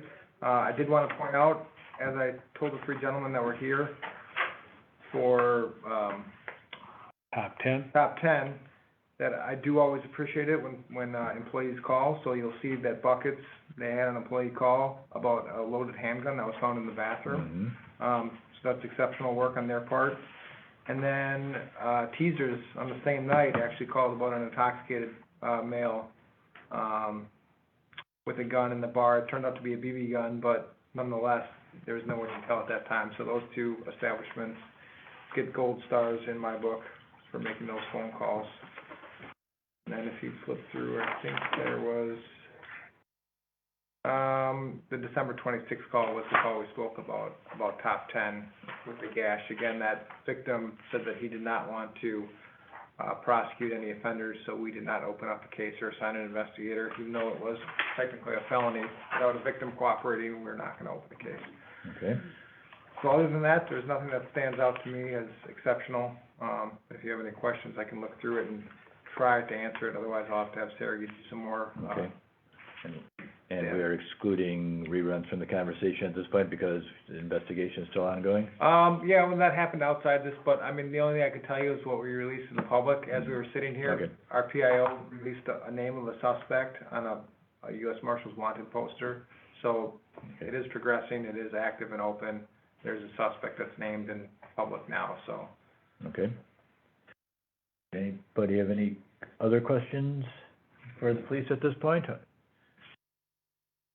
So we did have a run at our request, for double vision, Kevin. If we could, run through that and see if there's any concerns on that? So, the calls for double vision for 2022 were 43. I narrowed down the scope a little bit from November forward. There were 26 calls for service. 23 of those calls for service, though, were extra attentions that were punched, at the shift's behalf, meaning that a patrol officer went out there, and because they were given an assignment by their commanding officer to give that extra attention, they actually punched a form and made a comment to show that they were out there. 23 of those extra attentions, they're all said there's no issues out there. The times are on the report that you were provided. Some are 1 in the morning, some are 11:30, some are, 12:40, so it just ranges, but generally around the end of bar time. Some of the other calls that were out there, the other 3 in that time period, November 1st, loud music, loud noises coming from the bar, saying it happened every night. Complainant also reported drug dealing taking place in front of the home and paraphernalia being left in the yard. When officers arrived, there was no music or noise, so there was no action or enforcement taken. November 4th, so 3 days later, another call about people screaming and arguing. The second refused complainant reported a male and female arguing outside a different address on Lombard. Officers made contact and they were not arguing at that time and advised police were not needed. And then finally, an intoxicated adult, female party called and requested a ride home. The officers gave her a ride home. Generally aren't taxi services, but we'd certainly rather have somebody ask us for a ride, and if we can accommodate them, then get in the car themselves and drive and kill somebody or themselves. So, I also received correspondence from Alderman McCarthy regarding 1509 Lombard and an issue that happened there on the 4th. Apparently there was somebody from the bar outside bothering somebody who lives in the 1500 block of Lombard. That person was confronted by the police and given a disorderly conduct ticket. That ticket is not $50, sir, it's $344.50. And I'll remind, if the committee doesn't know, the bond, if you get arrested for disorderly conduct, is $150. So this ticket is actually much more. And a lot of times our DC arrest gets spit back to us by the DA's office and they say just issue a municipal ticket, or they don't prosecute them because common thing to arrest people on just to solve a problem for the night. So ticket usually stings more than an arrest does.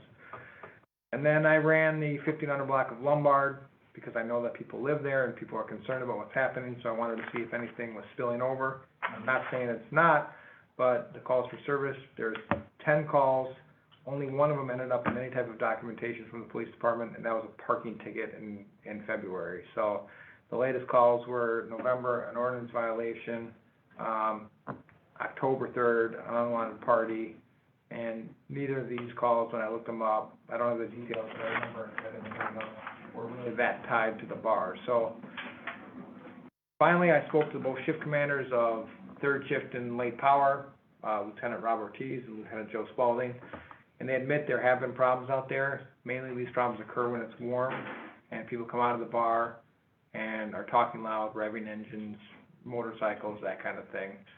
Since they punched the extra attention, it's been better.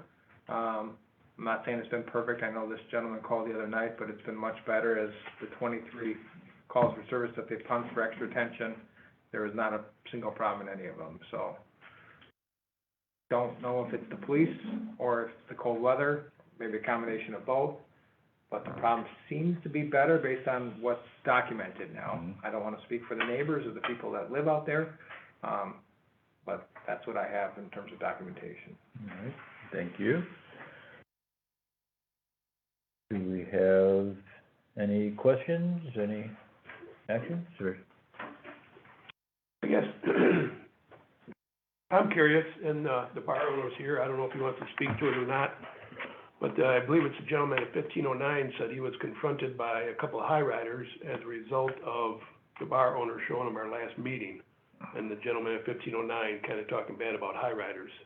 So a couple of high riders went and approached his house, knocked on the door and had a talking with him. Sounds like it was a relatively cordial conversation, but whether or not something like that should be taking place is questionable to me. Well, I mean, this is a public forum, and you're right, would I necessarily want someone to show up at my door if I made a statement at this committee? Probably not, but it depends, you know, it's not illegal to knock on someone's door and have a cordial conversation. Now, if you ask them to leave and they refuse, or they threaten them in any way, I mean, is it a standard that we'd like to set? Probably not, but in terms of, is it illegal? I'm like, no. But I guess my concern is, and maybe the bar owner might like to speak to it, say whether or not this is truthful. This is what I've heard, it may not be truthful, was that the bar owner showed a video to the individuals, and as a result, that's when this took place. The video of this meeting. So they wouldn't have seen the meeting normally. Bar owner showed it at the bar, and then the high riders went there. That's what I was told. And the bar owner could say whether or not that's factual. I mean, if he chooses to. You're right, and if you're asking me, is there anything illegal about it? No, it's just like broadcasting any other public event. Yeah. Now, if they're telling them, hey, this guy's, let's go beat him up, then that, I'm just saying, it doesn't show good faith, that's all. If it happened, I don't know if it happened. and that would be, the good faith thing would be more in the committee's hands than the police Yep. department. Right. Kevin, your side. Kevin, Can I Hey, go up and excuse me. check that? so, All right. Technically, I'm the one on the license. oh, No, I can't hear. Okay. I'm Wendy, Cody, by the way. Thank you for talking to us. Okay, first of all, this has all come down to two people that just don't get along. This is how it started, I'm just being honest. Do we have a problem with the neighbor? Yes, because the neighbor has a problem with us. And if you look and you could document who made 80% of those police calls, I guarantee it's going to be the same person. I get it, maybe this could have been resolved 2 years ago, clearly it's gone too far. So now everybody's just blaming everybody. I had talked to Horton personally about a year ago and asked if there was any way we could, not even my husband, me, him, and the neighbor, try to figure this out and sit down and have a conversation. I don't know who's talked to Horton, who is our alderman. Horton doesn't want to talk to this guy. It's just getting, I got the police report for the last year, clearly. Now, you had made a comment about it being colder out. That I disagree with, because if you look at the dates, there is nothing during July and August. At least there are no calls on mine during July and August. It's just a generalization. Well, and I get that, but I Police mean, calls- it's not like all summer. That's a fact. Police There calls was, go down, people hang out outside of bars, No, a lot but, less when it's. All right. and I'm not saying you're wrong, Please. I'm just saying you had brought up maybe things are better because it was getting colder. And I'm like, but we didn't get consistent calls all summer. Point taken. Okay, anything else? Not unless somebody else has something for me. Yeah, do you have any Yeah, I questions? was just wondering if, like I said, the individual called me, so I have to ask you whether or not you guys showed the video to the high riders to kinda, which kinda instigated the high riders going over there. I guess the way to say this, because what I know is he said, she said. Right, that's what we get. It's clearly known that he has a problem with the bikers, regardless. He said it here. The he said, she said was somebody he had been in a relationship with, had also been in a relationship with the high riders since they've been in a relationship. I don't know if that has something to do with why they do or don't get along. The situation you just brought up, that was a week or so ago, where somebody was cited, I could have brought them into, the situation happened, I know exactly about it, it's on camera, cops see the camera, cops were there, my husband showed up. The situation happened prior to them ever walking into the bar. So technically, they were not customers at Double at that time. They had literally parked. People that they got into the confrontation with was the same neighbor. They've known each other for 15 years. A family member just passed, bad things were said. Again, I wasn't there, but we could pull them all in here and they'd probably all say something else. After the confrontation is when they walked into Double. The cops found them at Double. But it wasn't like they walked out of my bar, went down the street drunk and started, it happened before they even went down the street. So, the question actually was whether the video was played in the bar, basically, of the No. council meeting, okay? It's on Facebook. Yeah, mean, it's- I know. And the more it's getting talked about, the more people, I'm sure there's more people watching it tonight than there Yep. probably was tonight, Probably. because we knew it was gonna get All right. talked about again. All right, any further questions for the Thank you. licensee? All right, so on the item, well, two separate steps for this, now. First would be a, motion, to receive and file the item. so move. Motion and a second. Any further discussion at this point from anyone? All right, all in favor? All right, Motion carries. Thank you. Our follow-on item, is number 2623. Are there any formal expressions of concern requested by the committee or other actions tonight Regarding the, regarding the report? oh, okay, no. No, regarding the report in general, nothing No. to double review. Okay, so a motion to receive and file this item is also in order. so moved. Second. All in favor? Alright? Right, motion carries. Okay, we're gonna move on to an open session first, 902-22. Oh, yes, absolutely. Absolutely. We're gonna, as a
Alder McCarthy?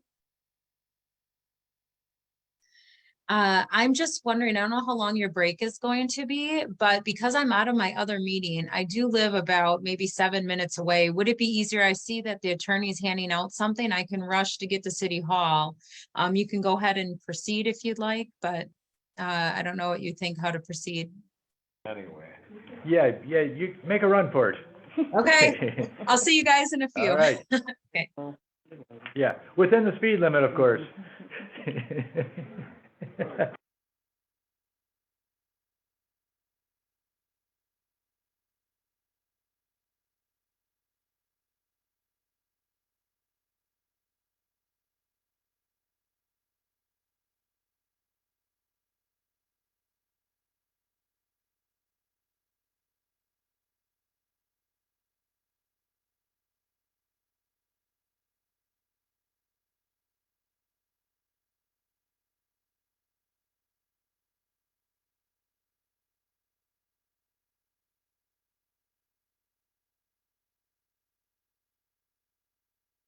Alder Peterson's question. There are two people in this world that have access to my cameras. That's me and Officer Blackmore. And the only time my system is ever replayed is at closing by myself with nobody in the bar, or under officer presence if they come during operating hours and want to review a tape of an incident or whatever they were called there for or whatnot. So to answer your question, no, I have never played a tape for any other individual other than a police officer. All right, my question wasn't in regards to, you're talking security tapes? Yes. I'm talking, last time you were here, the gentleman that spoke, the other Yes. gentleman that spoke, it was on Facebook. All right, so I get a call from him stating that you showed that video on Facebook, not your security camera, but the Facebook part of it, where the gentleman was saying bad things about a motorcycle group. And he said, as a result, those people came to his house. As a result, those people came to his house. That's what I was asking. Okay. I now understand what you're referencing. Right. Okay. This committee right now is broadcast live on Facebook. Correct.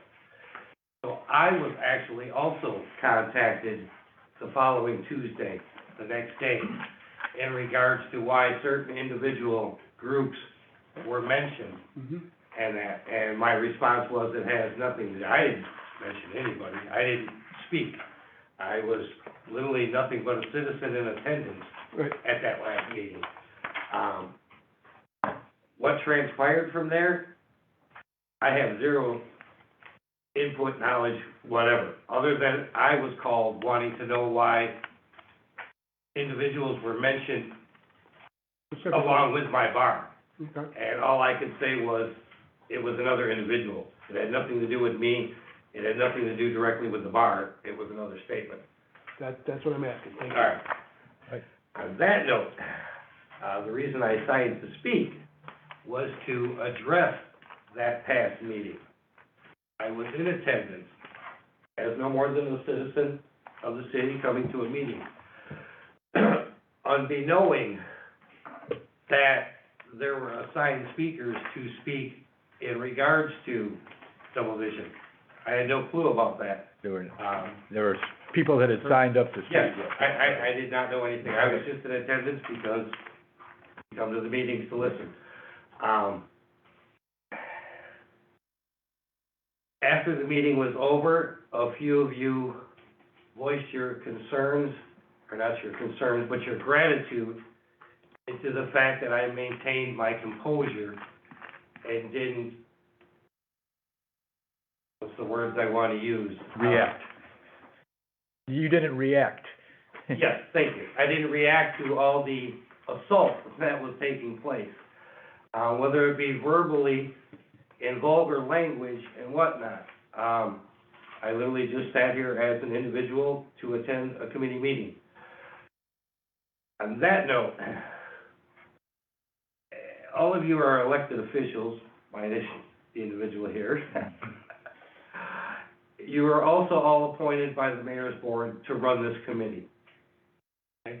It's a governing body, and I found it inappropriate that as an individual citizen sitting here, that this committee allowed an individual to verbally attack me on the side here, and nothing was intervened or stopped. I get somebody's gonna speak out against my business. That's not what I'm arguing. I'm talking about the vulgar language that was used and whatnot. You would think this committee would operate under a set of morals. Certain language just should not be allowed or continued. And as you stated, I didn't intervene, I exited. It wasn't until I was actually physically threatened in the hallway that the liaison officer came out and finally intervened. After an hour and a half of sitting here not saying a word, it took somebody to finally threaten to punch me in the, I won't use the F word, mouth twice before somebody from this committee intervened and finally put a stop to the assault. Now, I'm not a perfect person. I'm never gonna say I am. But I would have thought that the committee would have seen the actual type of individual that I'm dealing with that files most of the complaints against my bar. All right? Have I had motorcycles run up and down the street? Yes. Do I confront them? If it happens, I do. Whether it be garbage in the street or whatnot, I deal with all issues that come through that bar. And for the most part, I think I do a fairly well job. This committee, I feel, did not police itself at the last meeting with the assaults that were allowed. You know, if they want to address the bar and the committee, that's one thing. But for you to sit there and constantly watch them turn and point to me directly, it shouldn't have happened that way. I thought it was very unprofessional of this board and committee to allow it to continue. Now, I have a lot of issues in different aspects of this, and it all comes down to double vision. Whether it's the police department's responding to calls of me, whether it's loud noise, motorcycles, broken bottles. I think there was some gunshots mentioned in there. I don't recall any police report that was mentioned a gunshot. And I will say to 100%, there has never been, nor has there in the past, been a gunshot at my bar. Because there would have been a gunshot and an assault, and it would have been me assaulting whoever fired off a gun. I don't tolerate that kind of stuff. I'm losing my voice because I'm getting dry now. Well, if I may, we appreciate the feedback. Yes. I, as chair, would be the one accountable for stopping someone from saying something, and that's a tough line. It really is a tough line to say, And you did please stop come after the talking. meeting and thank me, and Yeah. it was highly appreciated. Yeah, but your feet, Certain members of this committee that did address the fact that I didn't Yep. intervene and whatnot. your feedback is valid, and we do appreciate that. And I would also point out that, yes, you are discussing your record, we just. I continue to respect this committee, that's not what I'm trying to say. Hey, yeah. And on that note, I will also continue to work with the police department Thank you. in any aspects of anything in that neighborhood or at my other establishment. On that note, I will have a wonderful evening, and thank you for your time. Thank you, thanks, Kevin. Thank you, Kevin. All right. Thank you for allowing the makeup there. I appreciate that, everyone.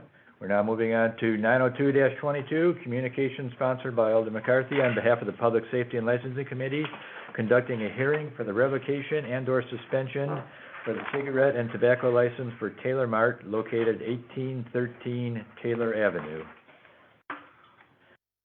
We have with us today, Brian Waldhair of the Wisconsin Department of Revenue. Brian's role here is to present the case via the 4 exhibits that he has supplied us regarding, 3 exhibits, I thought it was 4, okay. 3 exhibits regarding the situation, and we'd like to ask him to come up and take us through that first, after which we'll talk to the licensee and Yep. Alderman, would you mind if I be excused? I do not mind at all. Okay. Thank you for your Think the patience agent and can- staying all right right. tonight. Greatly appreciated. So, Agent, like we've had to do for everybody on many topics this evening, I don't know how long you've been here, and but we do need to, no, we're holding this in open. Oh, Yes, we're holding a presentation of evidence in open session. okay. Okay. So, I need to swear you in, so do you promise everything you say will be the truth? Thank you very much for that. With that, would you lead us through your findings for the business in question? The information I got here from Attorney Arn, that should should be, start with the first one, should be marked to Exhibit A. Complaint. Yeah, can you speak just a little more loudly so I can hear you on Facebook here as well? So the documents that I provided you should have as well. The first one marked as Exhibit A is the criminal complaint from the Racine County District Attorney's Office. So what this is the formal criminal complaint for the investigation that I conducted in conjunction to Taylor Mart, and the charges that were referred, outlined on pretty much the first page and the second page. Then you get into a brief summary of what had happened during my investigation of the Taylor Mart. So for me to go into detail, great detail on this document, or that's pretty self-explanatory. Yeah, we would appreciate your going a little more detail, so everybody can hear on the actual investigation. Okay. And I was remiss in introducing you as the agent for the region. Maybe you could introduce yourself for what your role is, et cetera. Yeah, and my apologies for that, I probably should start off with that. My bad. Special Agent Walder, as you mentioned, I'm with the Wisconsin Department of Revenue, law enforcement officer for the state of Wisconsin. Part of my duties is what you see here before you, investigating criminal activity involving alcohol, cigarettes, tobacco, gambling, as well as jail crime. We're a specialized unit. It's not like you may see here in the city of Racine, like your local police department. So with the specialty comes with that is that focused concentration on those particular matters. I work with the city attorney's office as well as the police department, because my area of responsibility includes southeastern Wisconsin, which it incorporates Racine County. So that's a little bit about me, and what I do and the specialty of the unit that I'm with. So getting back to the criminal complaint. So after I submitted my criminal charges to the district attorney's office, they drafted this up. And what this was following what's called a inspection, it's a license compliance inspection, under Wisconsin state statute, law enforcement, it's not just our department, but state, county, local, law enforcement has the authority to go into businesses that have licenses such as alcohol and cigarette and tobacco products. We could go in unannounced without a warrant and conduct what's known as an inspection. There are various things that we are looking for, that the terms of the license to which they have are being abided by, they are doing things in proper conjunction with both regulations and state law, there is no criminal activity going on.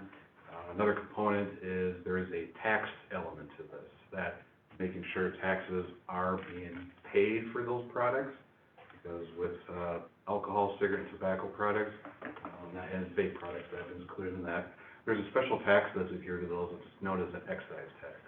That tax is also applied to like gasoline, maybe electricity, some other things. So that's just a little bit about the purpose of the inspection. And I guess I'll jump forward to Exhibit B, but on mine it's Exhibit C. So it's the first couple pages, 3 pages, it's titled the case report, and on the fourth page it goes into the incident report. So these two documents are documents that I constructed. I did mention to Attorney Arn, there's a report in here you don't have, and I have copies of that, and I can provide those if you wish. It just has additional information. But the case report, starting the first, as I mentioned, 3 pages, basically what that is, our department, that's a practice that we have, is that kind of that first page, as it says, it's a synopsis. It's a synopsis of everything, something we give the prosecutor, nuts and bolts, here's what happened. Kind of get right down on the nitty-gritty. Then, the incident report, for our department, that's where we're getting into everything. All the details, what we found, who we spoke with, who said this, and so forth. So, to talk about what had happened is referring to the incident report. So it was October time of 2021. I received information from persons in the public. Just as yourself, or if you've heard, when people contact the police, they can request to remain confidential. That's what that was in this sense. Hey, Agent Walder, we got some information here for you. They told me, what I indicated in my report was that this business was illegally purchasing large amounts of tobacco products, and that these illegal tobacco products were being stored in a certain area of this business premise. That's the information that I was given. Following that information, then I conducted what I mentioned earlier as far as the inspection. That was on 4 November of 2021. And throughout the inspection, I dealt with Ms. Harinder Kaur, who was working at the time. First identified myself when I'm entering the business.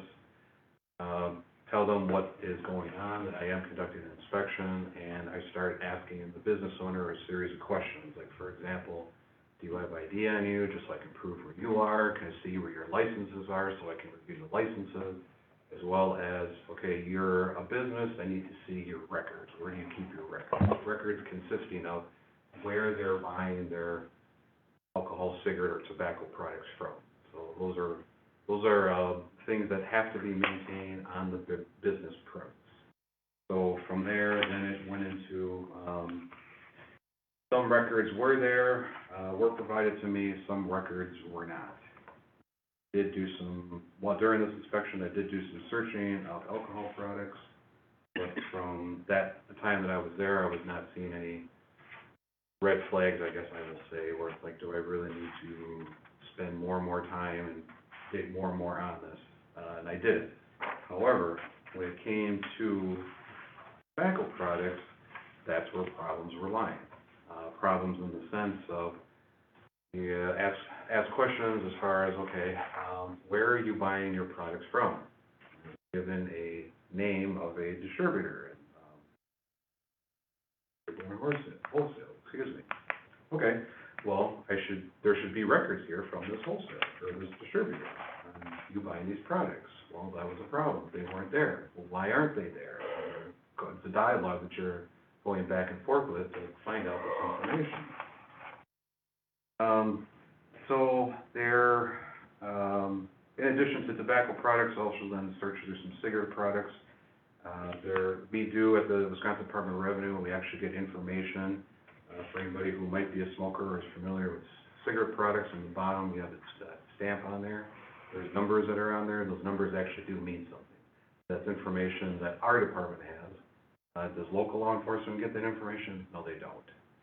But for me, the numbers that are on there, they do mean something. So as I annotated in my report, I looked at those numbers. Did they come back to the distributor that they were claiming to buy these products from, which they did, and on top of it, they also had invoices that backed up that very same statement. So, okay, those were good there.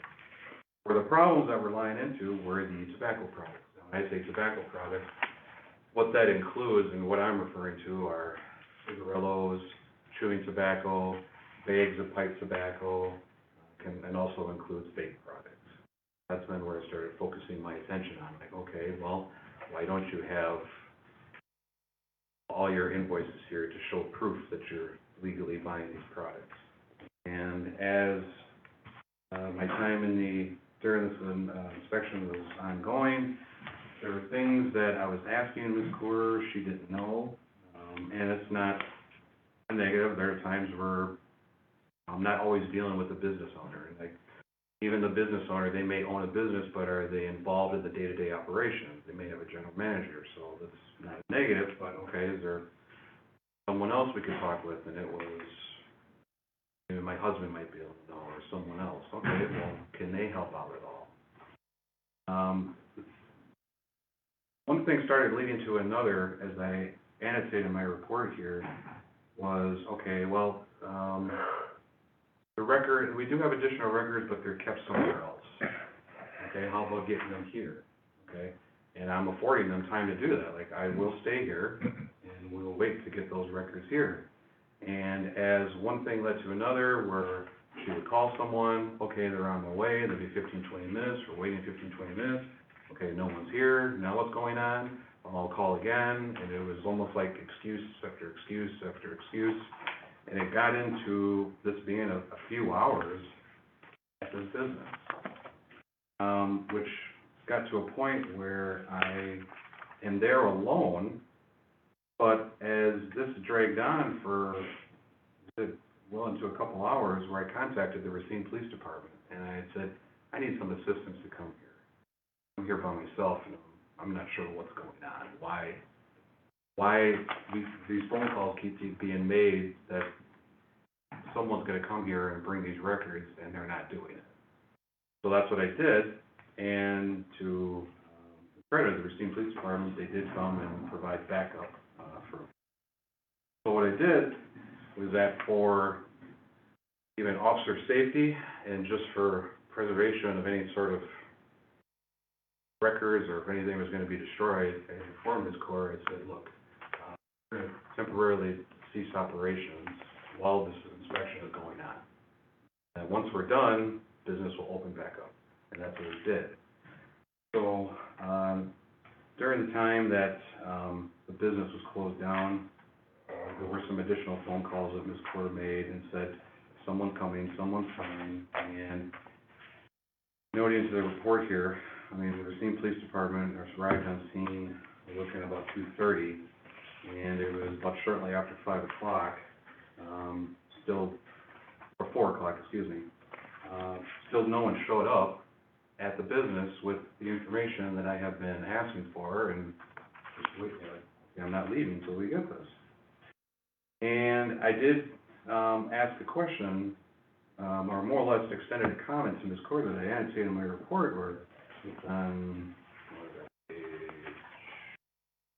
3. This would be like 2, 3, 4, 5, 6, maybe the 7th paragraph down, where I do say, I asked her, I told her, I said, do you know how this looks? And she said, yes, I do. And I just told her, I said, it looks suspicious. We've been calling and calling and calling, and I'm getting every excuse under the sun, but yet no one coming here with these records you say that we have.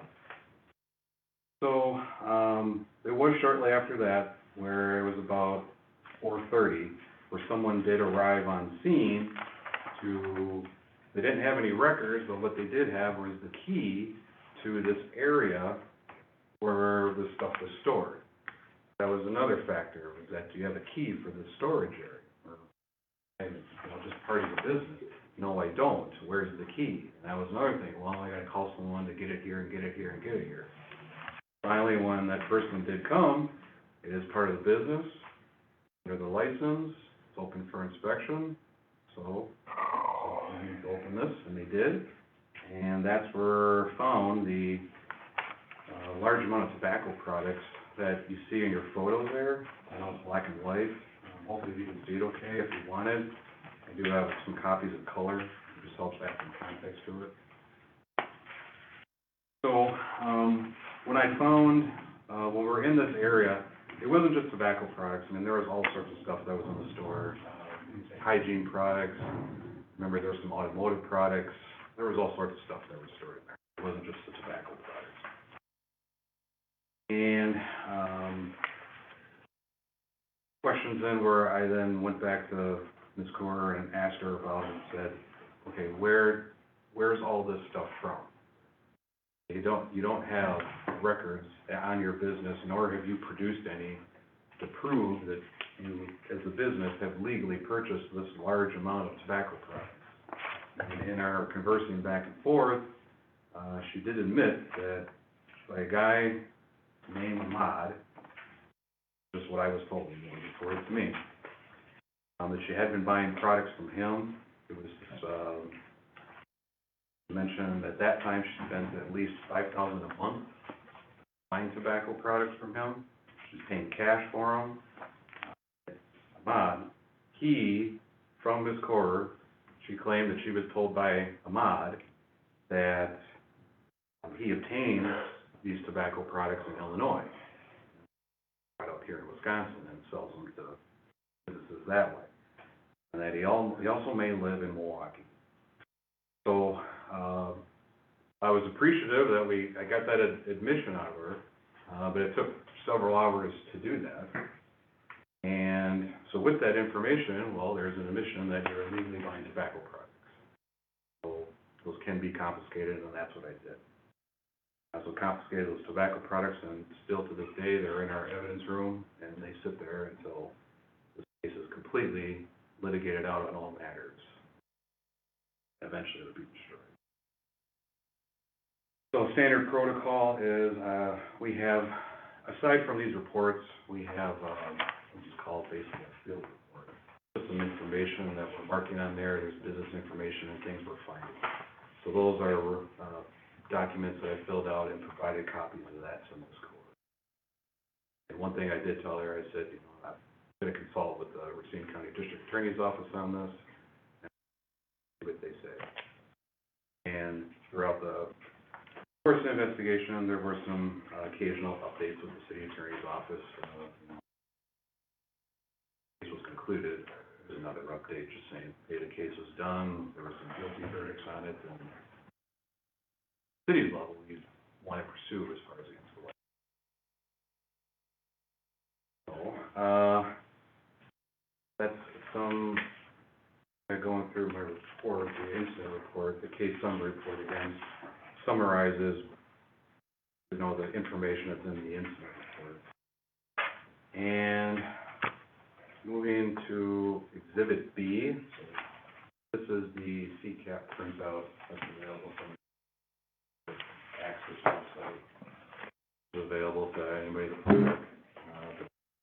Look up the information, and you have in here, you have the court information from when the charges were originally filed to the conviction dates, going to August 3rd of 2022.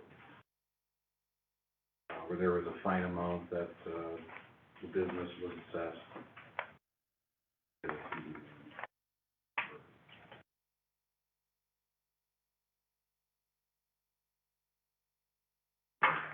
Hey. Questions for me? Thank you, Agent. Does anyone have questions for the agent? Alder Peterson? Yeah. Is this a typical fine amount? I know, I'm sure everything gets pleaded around, but from what it sounds like, as the individual from the store explained, they're doing $5,000 a month products. Is it typical fine amount? Yeah, I mean, the fine, is that, I mean, it looks like there's just a $1,200 fine. However, that, I don't have the details of, you know, how that's broken down, you know, through the courts, but yeah, you're correct, it does say in the CCAP printout, a total of $1,284.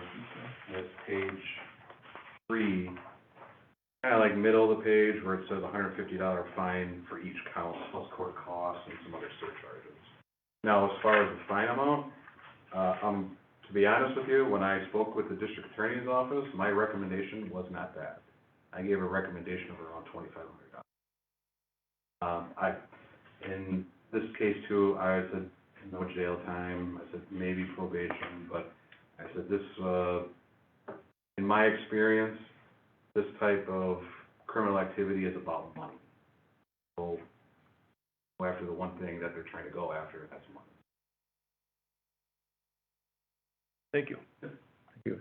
Agent, could you, walk through those 4 charges that, and, you know, why they made it to the district attorney then? The red on the front of Exhibit B there, it looks like. Yeah, A so. couple were dismissed and a couple were. Yeah, starting with count 1, you have tobacco distributor, fail license. Count 2, attempt to evade the cigarette/tobacco tax. Count 3, tobacco manufacturer, fail to keep records. And count 4, tobacco distributor, fail to collect tax. So counts 1 and 4, were dismissed, dismissed and read in on the first one, but dismissed on the court's motion for number 4. And 2 and 3 were the guilty pleas. So, to break it down, the tobacco distributor under 139.79.1, what Ms. Kaur was doing was that she was acting as a distributor without a permit. So she was ultimately acquiring products that were brought into the state of Wisconsin and not being a distributor. Distributors that do hold a permit through the Wisconsin Department of Revenue, they are allowed to do that, to allow to purchase products across state lines, to be brought into the state so that in turn they can be sold to retail businesses such as liquor stores, grocery stores, gas stations, etc. Count two is the attempt to evade tax. If you remember, I mentioned earlier, there is a special tax that's assessed to tobacco products and cigarette products, as well as alcohol and other things. It's called an excise tax. In a casual sense, it could be looked at as like a consumption tax, but there is a tax that's associated to that product. So, by illegally purchasing the tobacco products, Wisconsin lost on that tax, so tax was evaded. And my experience in criminal cases, and not only within the city, but in other parts of the state, that is a driving factor. You can buy a product and evading the tax, you can make more and more money. So that, the 139.44 sub 2, that charges an evasion of the excise. Count 3, 139.82.1, the manufacturer failed to keep records.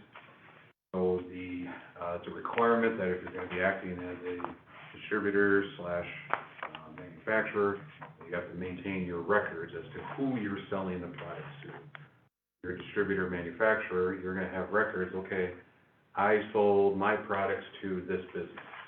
Not only are you going to keep a record of who you sold it to, you're also providing a record for them. So on their end, they could prove this is where I bought it from. And then in count 4, same thing, 139.82.8, failure to collect the tax. So the approach, if you want, this is the report that you don't have. If you want this, I do have a few copies, but to be honest, I don't have enough for everybody. I don't know how many people on the board it is. That's something. If you could just, read off the relevant portion. Okay. It's a little lengthy, but if you have questions, by all means ask. But I'll try to keep this summarized. So, when it comes, sure. Yeah. Yes, thank you. Okay, so for the Wisconsin legislature, what they did is they enacted under 139.43 and under 139.78, Wisconsin state statute, the collection of taxes for cigarette and tobacco products, the legislature has deemed as a statewide concern. Now, how the system that the state of Wisconsin has adopted to make sure that not only taxes are collected, but that these products are flowed through a process, a channel that assures that it meets any safety compliance, health factors, not being sold to underage people, and collection of taxes. That is outlined under statute 100.30. What does that mean? Well, in summary, there is this chart here. And what this chart shows is that, cigarette and tobacco products are made by manufacturers. After they are made by the manufacturers, they are then sold to, you could say, the middle person. Those would be distributors. It's at that level, at the distributor level, where the distributors initially send that tax to the state of Wisconsin. Here's whatever, just imagine a big old pallet full of whatever tobacco products, I know what that is, okay. State of Wisconsin, we received all these tobacco products from this manufacturer, here's our calculation for the tax, here you go.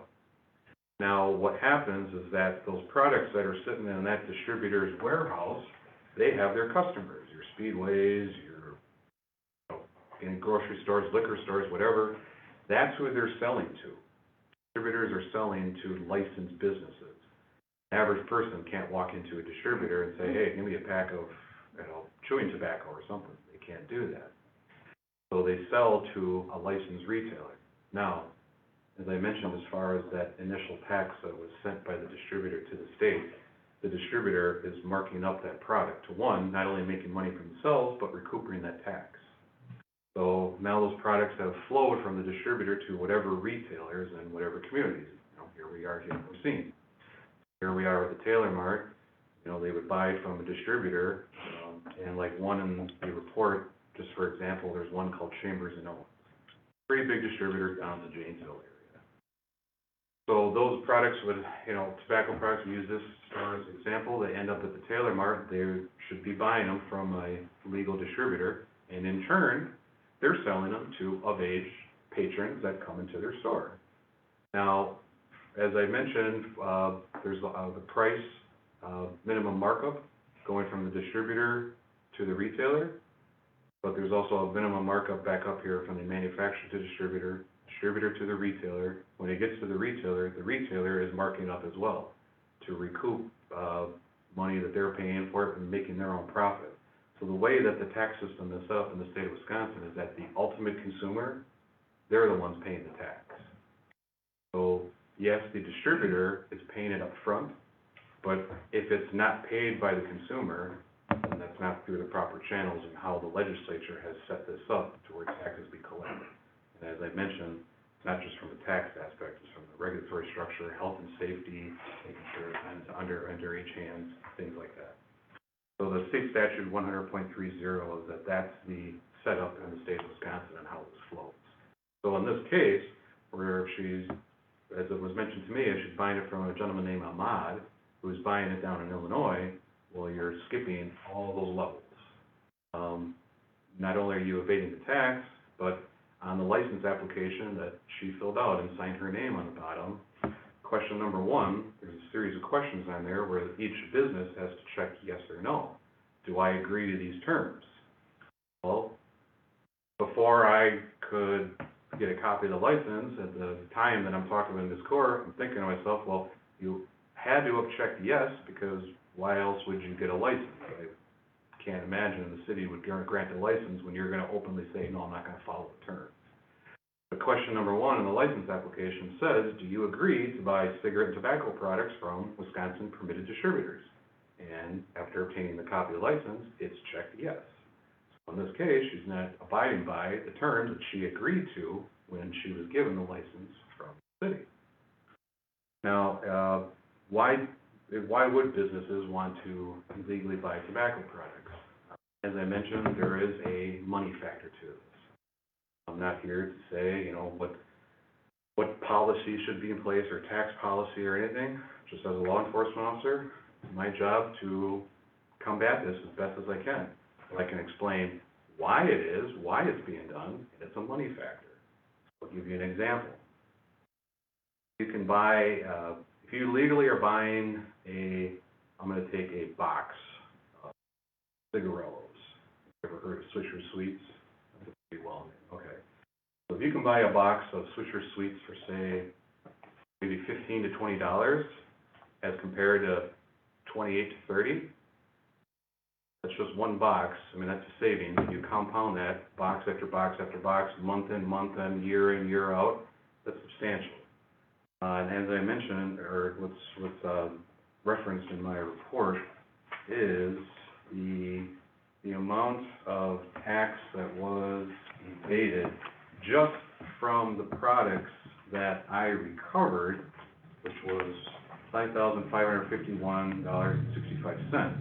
The retail value of all that product is listed as $22,363.59.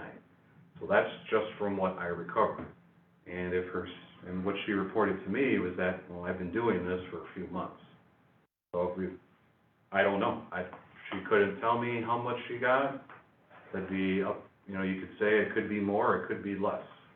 But if it was the same amount for a 4-month period, we're talking at least $20,000 worth of tax evasion that was conducted by this one business alone. Again, I don't have that information. She didn't have it. I'm just going off of the recovery of the tobacco products and what that value was, as well as what the comments that she made to me. But getting back to why this is done is that for businesses that do engage in this, in my experience, not just in this county, and it's not my first case, I've worked with the city attorney's office, but in other counties as well, it's the money factor. There's a lot of money to be made. How much so? To add some context to this, one of my cases, and I'll say this much, it was a gentleman who was making between $500,000 to $800,000 per year. This is one person doing illegal tobacco, an operation. There's a lot of money that can be made. It's a highly demanded product, obviously it's a consumable product, marketed to all sorts of people. It's very much sought after.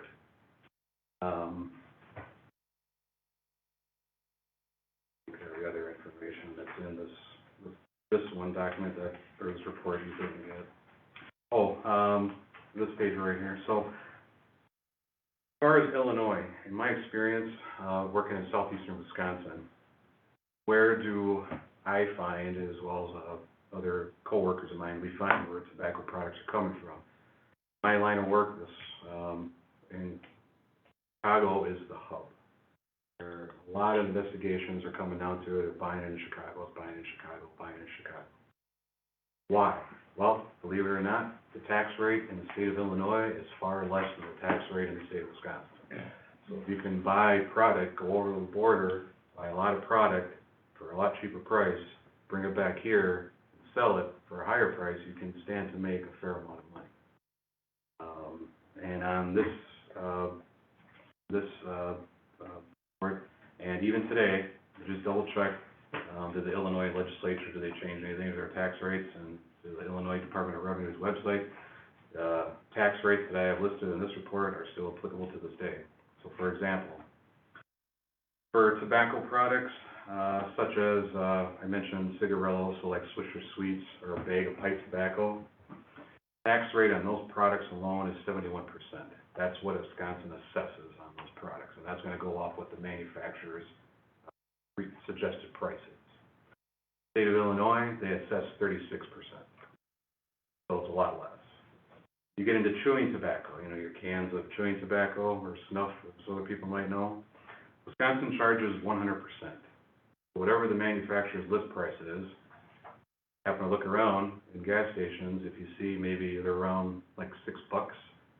So if they're buying from the distributor, if it's $2, well, $2, whatever, 100%, that tax is coming to Wisconsin.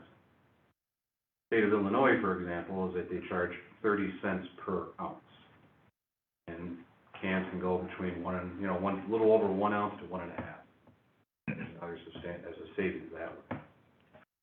And for cigarettes, well, in this case, cigarettes wasn't really the focus here, but more just for information. Wisconsin, when they charge one pack of cigarettes, $2.52. Wisconsin charges for an excise tax on that. State of Illinois charges $1.98. And from a law enforcement perspective here in the Midwest, when we work, our department works with other states as well as the federal government, the ATF. Going to a state even yet far, you could also say close as Missouri, where you're talking less, like maybe 30-some cents down in the state of Missouri. Driving from southeastern Wisconsin and down to Missouri, you get there maybe 6 hours. And believe it or not, it does happen. There's a lot of cigarettes that are getting loaded up and outside the state, come up here, and you have Kenosha, Racine, Milwaukee. These products can be sold very, very quickly. Just highlighting again as far as the financial component that lies.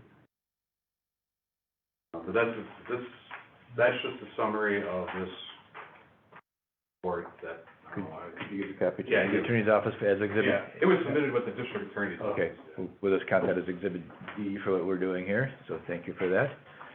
Anything else you'd like to tell us, or is that your summary at this point? The other thing else, I don't know, this also too was submitted with the district attorney's office, I just noticed it, but, our, head auditor with the Wisconsin Department of Revenue, and what they did is they created an Excel spreadsheet, and it was a breakdown of item by item, what it was, the price amount, the tax amount, and so forth. But the total amount is the same as what's annotated in the report, as far as the tax amount. Yes, and exhibit E over to our attorney as well, I guess. Thank you.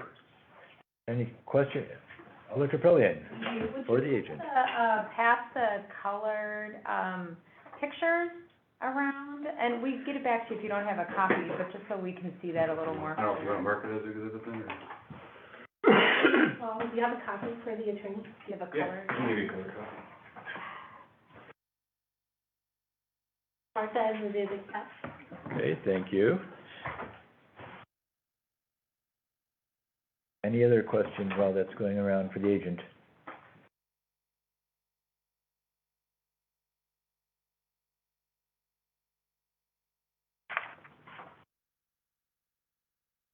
All right, thank you for that, report, agent. We're gonna have the defendant come up to this point, if you wouldn't mind hanging around, and I'm sure there may be questions resulting from that. Train. Okay, that's fair. Maybe. Yeah.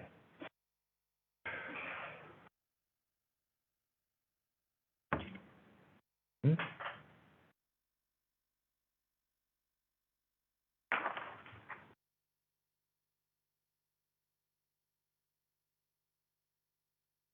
I'm sorry, Ms. Keller's attorney, could you introduce yourself and, first of all, please? Yes, my name is Carl Johnson.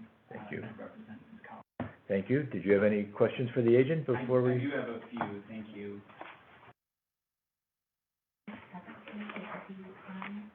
Otherwise, they may not be able to hear. Do you want me to move? So would you like to move up? Or if you'd like to move back Move over that, there. Oh, Amber's got it there. I'll thank you.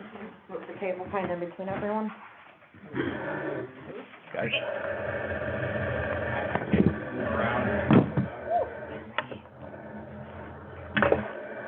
Think that'll be good? All right.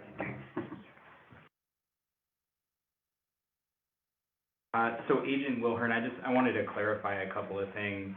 Mm-hmm. Within the store, you did find invoices for tobacco distributors, right? There were some invoices, yes. Okay. And so some of the tobacco products that were in the store were purchased legally through those distributors, right? Some were, yes. And taxes would have been paid on those purchases from those distributors, right? That would be correct. Now, the Department of Revenue, I know you have a list about all of the tax revenue. I assume that there would also be a Department of Revenue action to collect whatever tax you believe had not been paid. Would that be right? There can be, yes, there could be separate, civil action taken on, from the state on behalf, against the business. There was also about $22,300 or $400 worth of product that was seized from the store, right? That's correct, that's the retail value of the product. And as you said before, that product is gonna be destroyed, it's obviously not gonna be returned to the Taylor Mart, right? No. Right, so that's a loss to the business at that point, right? Well, whatever, if what they paid for is correct, if it was about $5,000, that would be their loss. And then the business was also shut down for a number of hours, correct? For a few hours, just for the duration of the inspection. So that would also be a loss in sales, right? You indicated that you had called the Racine Police Department to come. I just want to be clear that there was not any type of threats or aggressive action by Ms. Cower that prompted you to call the police, right? No, it wasn't threats, it was, as I mentioned earlier, it was more of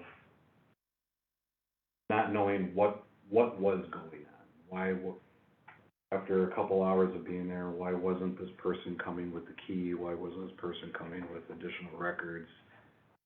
I was myself, and at that time, and getting into 3 or 4 o'clock, just activity in the public is increasing more and more. So I felt I need some additional support just for the duration of this, so everyone's safe and there's no. It'd be fair to say that overall through the process, you would have preferred more cooperation, right? Would have preferred. And sooner, right? Yes. But Ms. Cower did eventually tell you, that she had been purchasing these products not from a distributor, right? Correct.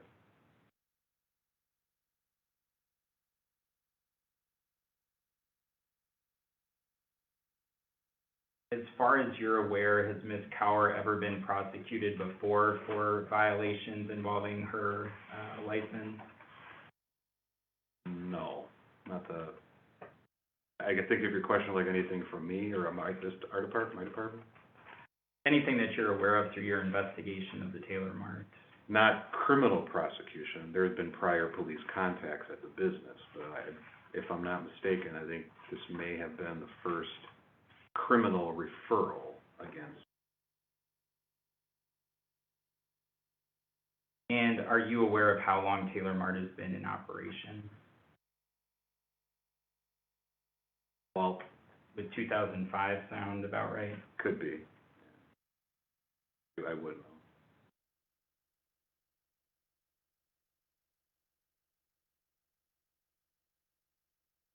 You said that through your inspection of the alcohol that was in the store, you did not see anything out of the ordinary, no violations involving alcohol, right? No, not from alcohol. But the violations were limited to certain tobacco products, right? Tobacco products. But not all tobacco that was in the store. No, not all. Those are all of my questions. Thank you. Sure. Can I have a follow-up question? I'm sorry. Yes, sir. Sure. Go ahead. In cases that you deal with, is this most common where you're dealing with tobacco products, or do you have a lot, as well as with alcohol?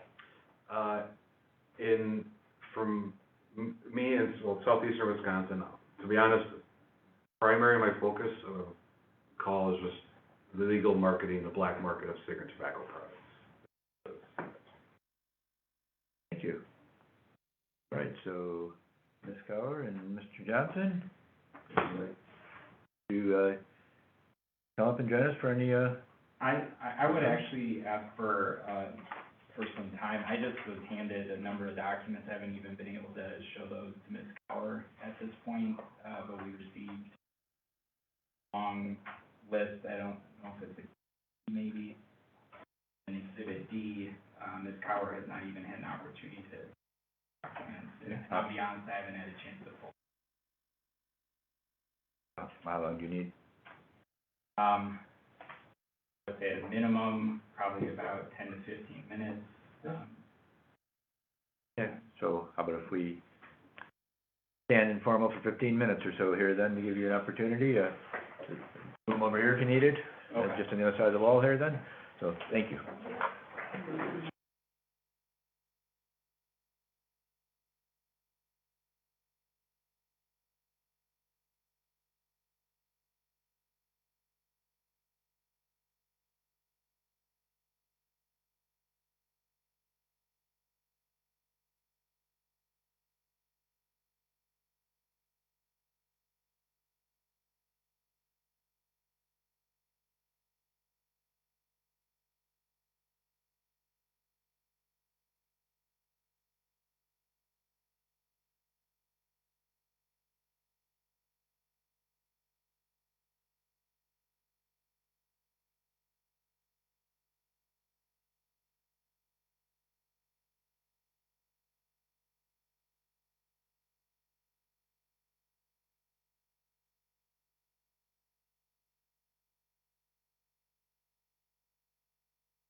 believe, ready to go back live and to call the meeting back to order. That's okay? So, we have our defendant and her attorney here. I need to swear, do I need to swear in the attorney or just the defendant here then? Defendant? Just the way. Yeah, okay, we trust the attorneys. Okay, thank you. So do you swear that everything you tell us will be the truth? Thank you very much. So at this point, I turn it over to you. Yes, Attorney? Ms. Howard did want to make a statement, to the committee, and I'm like to just make a statement as well, but she will go first. Perfect. Yes, I did the mistake, but I'll not do it. I'm sure it will not happen.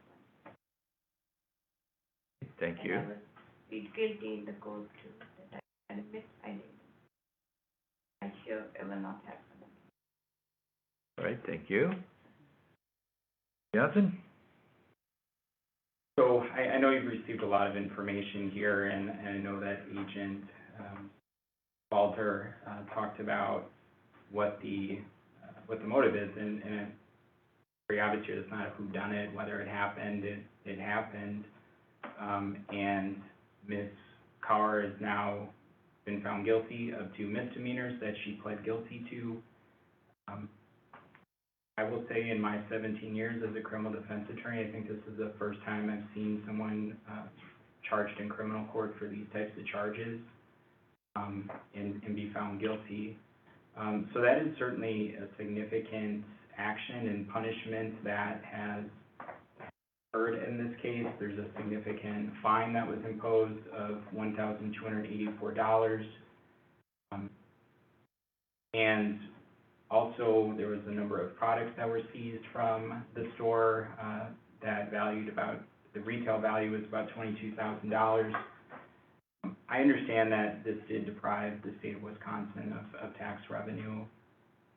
There was some discussion of examples of, large amounts of revenue that some people have deprived the state of. Here, at least what's been presented and been proven, we're talking about $5,000.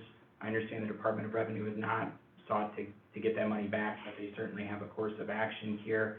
So that is another potential penalty, financial penalty, to Taylor Mart. This is not a business that appears to have a long track record of problems by any means, not prior issues.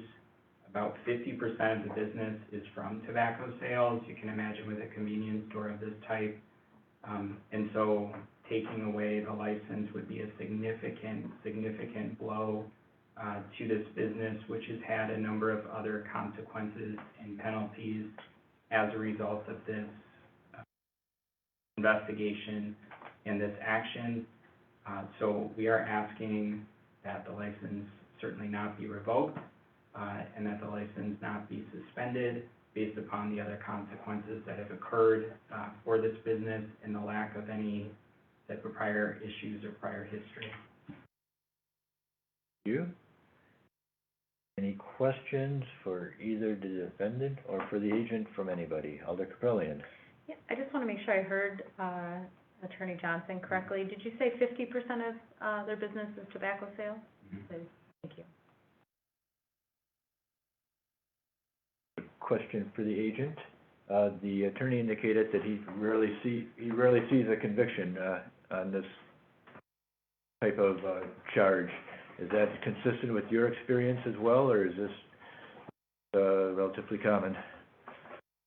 Well, in this particular case, one avenue I did pursue was consulting with the police department as well as with the city attorney's office, because initially it was considered maybe write out some citations.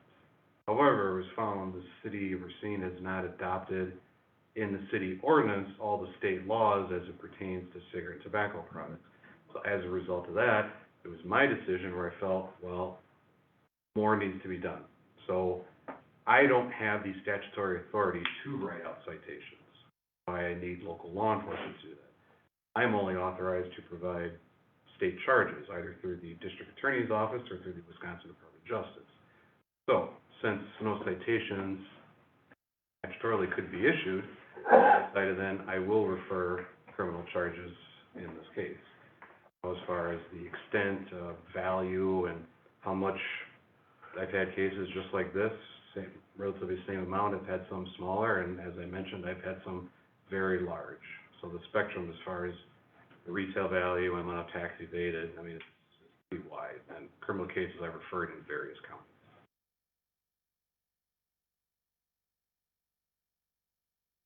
Questions from anybody else?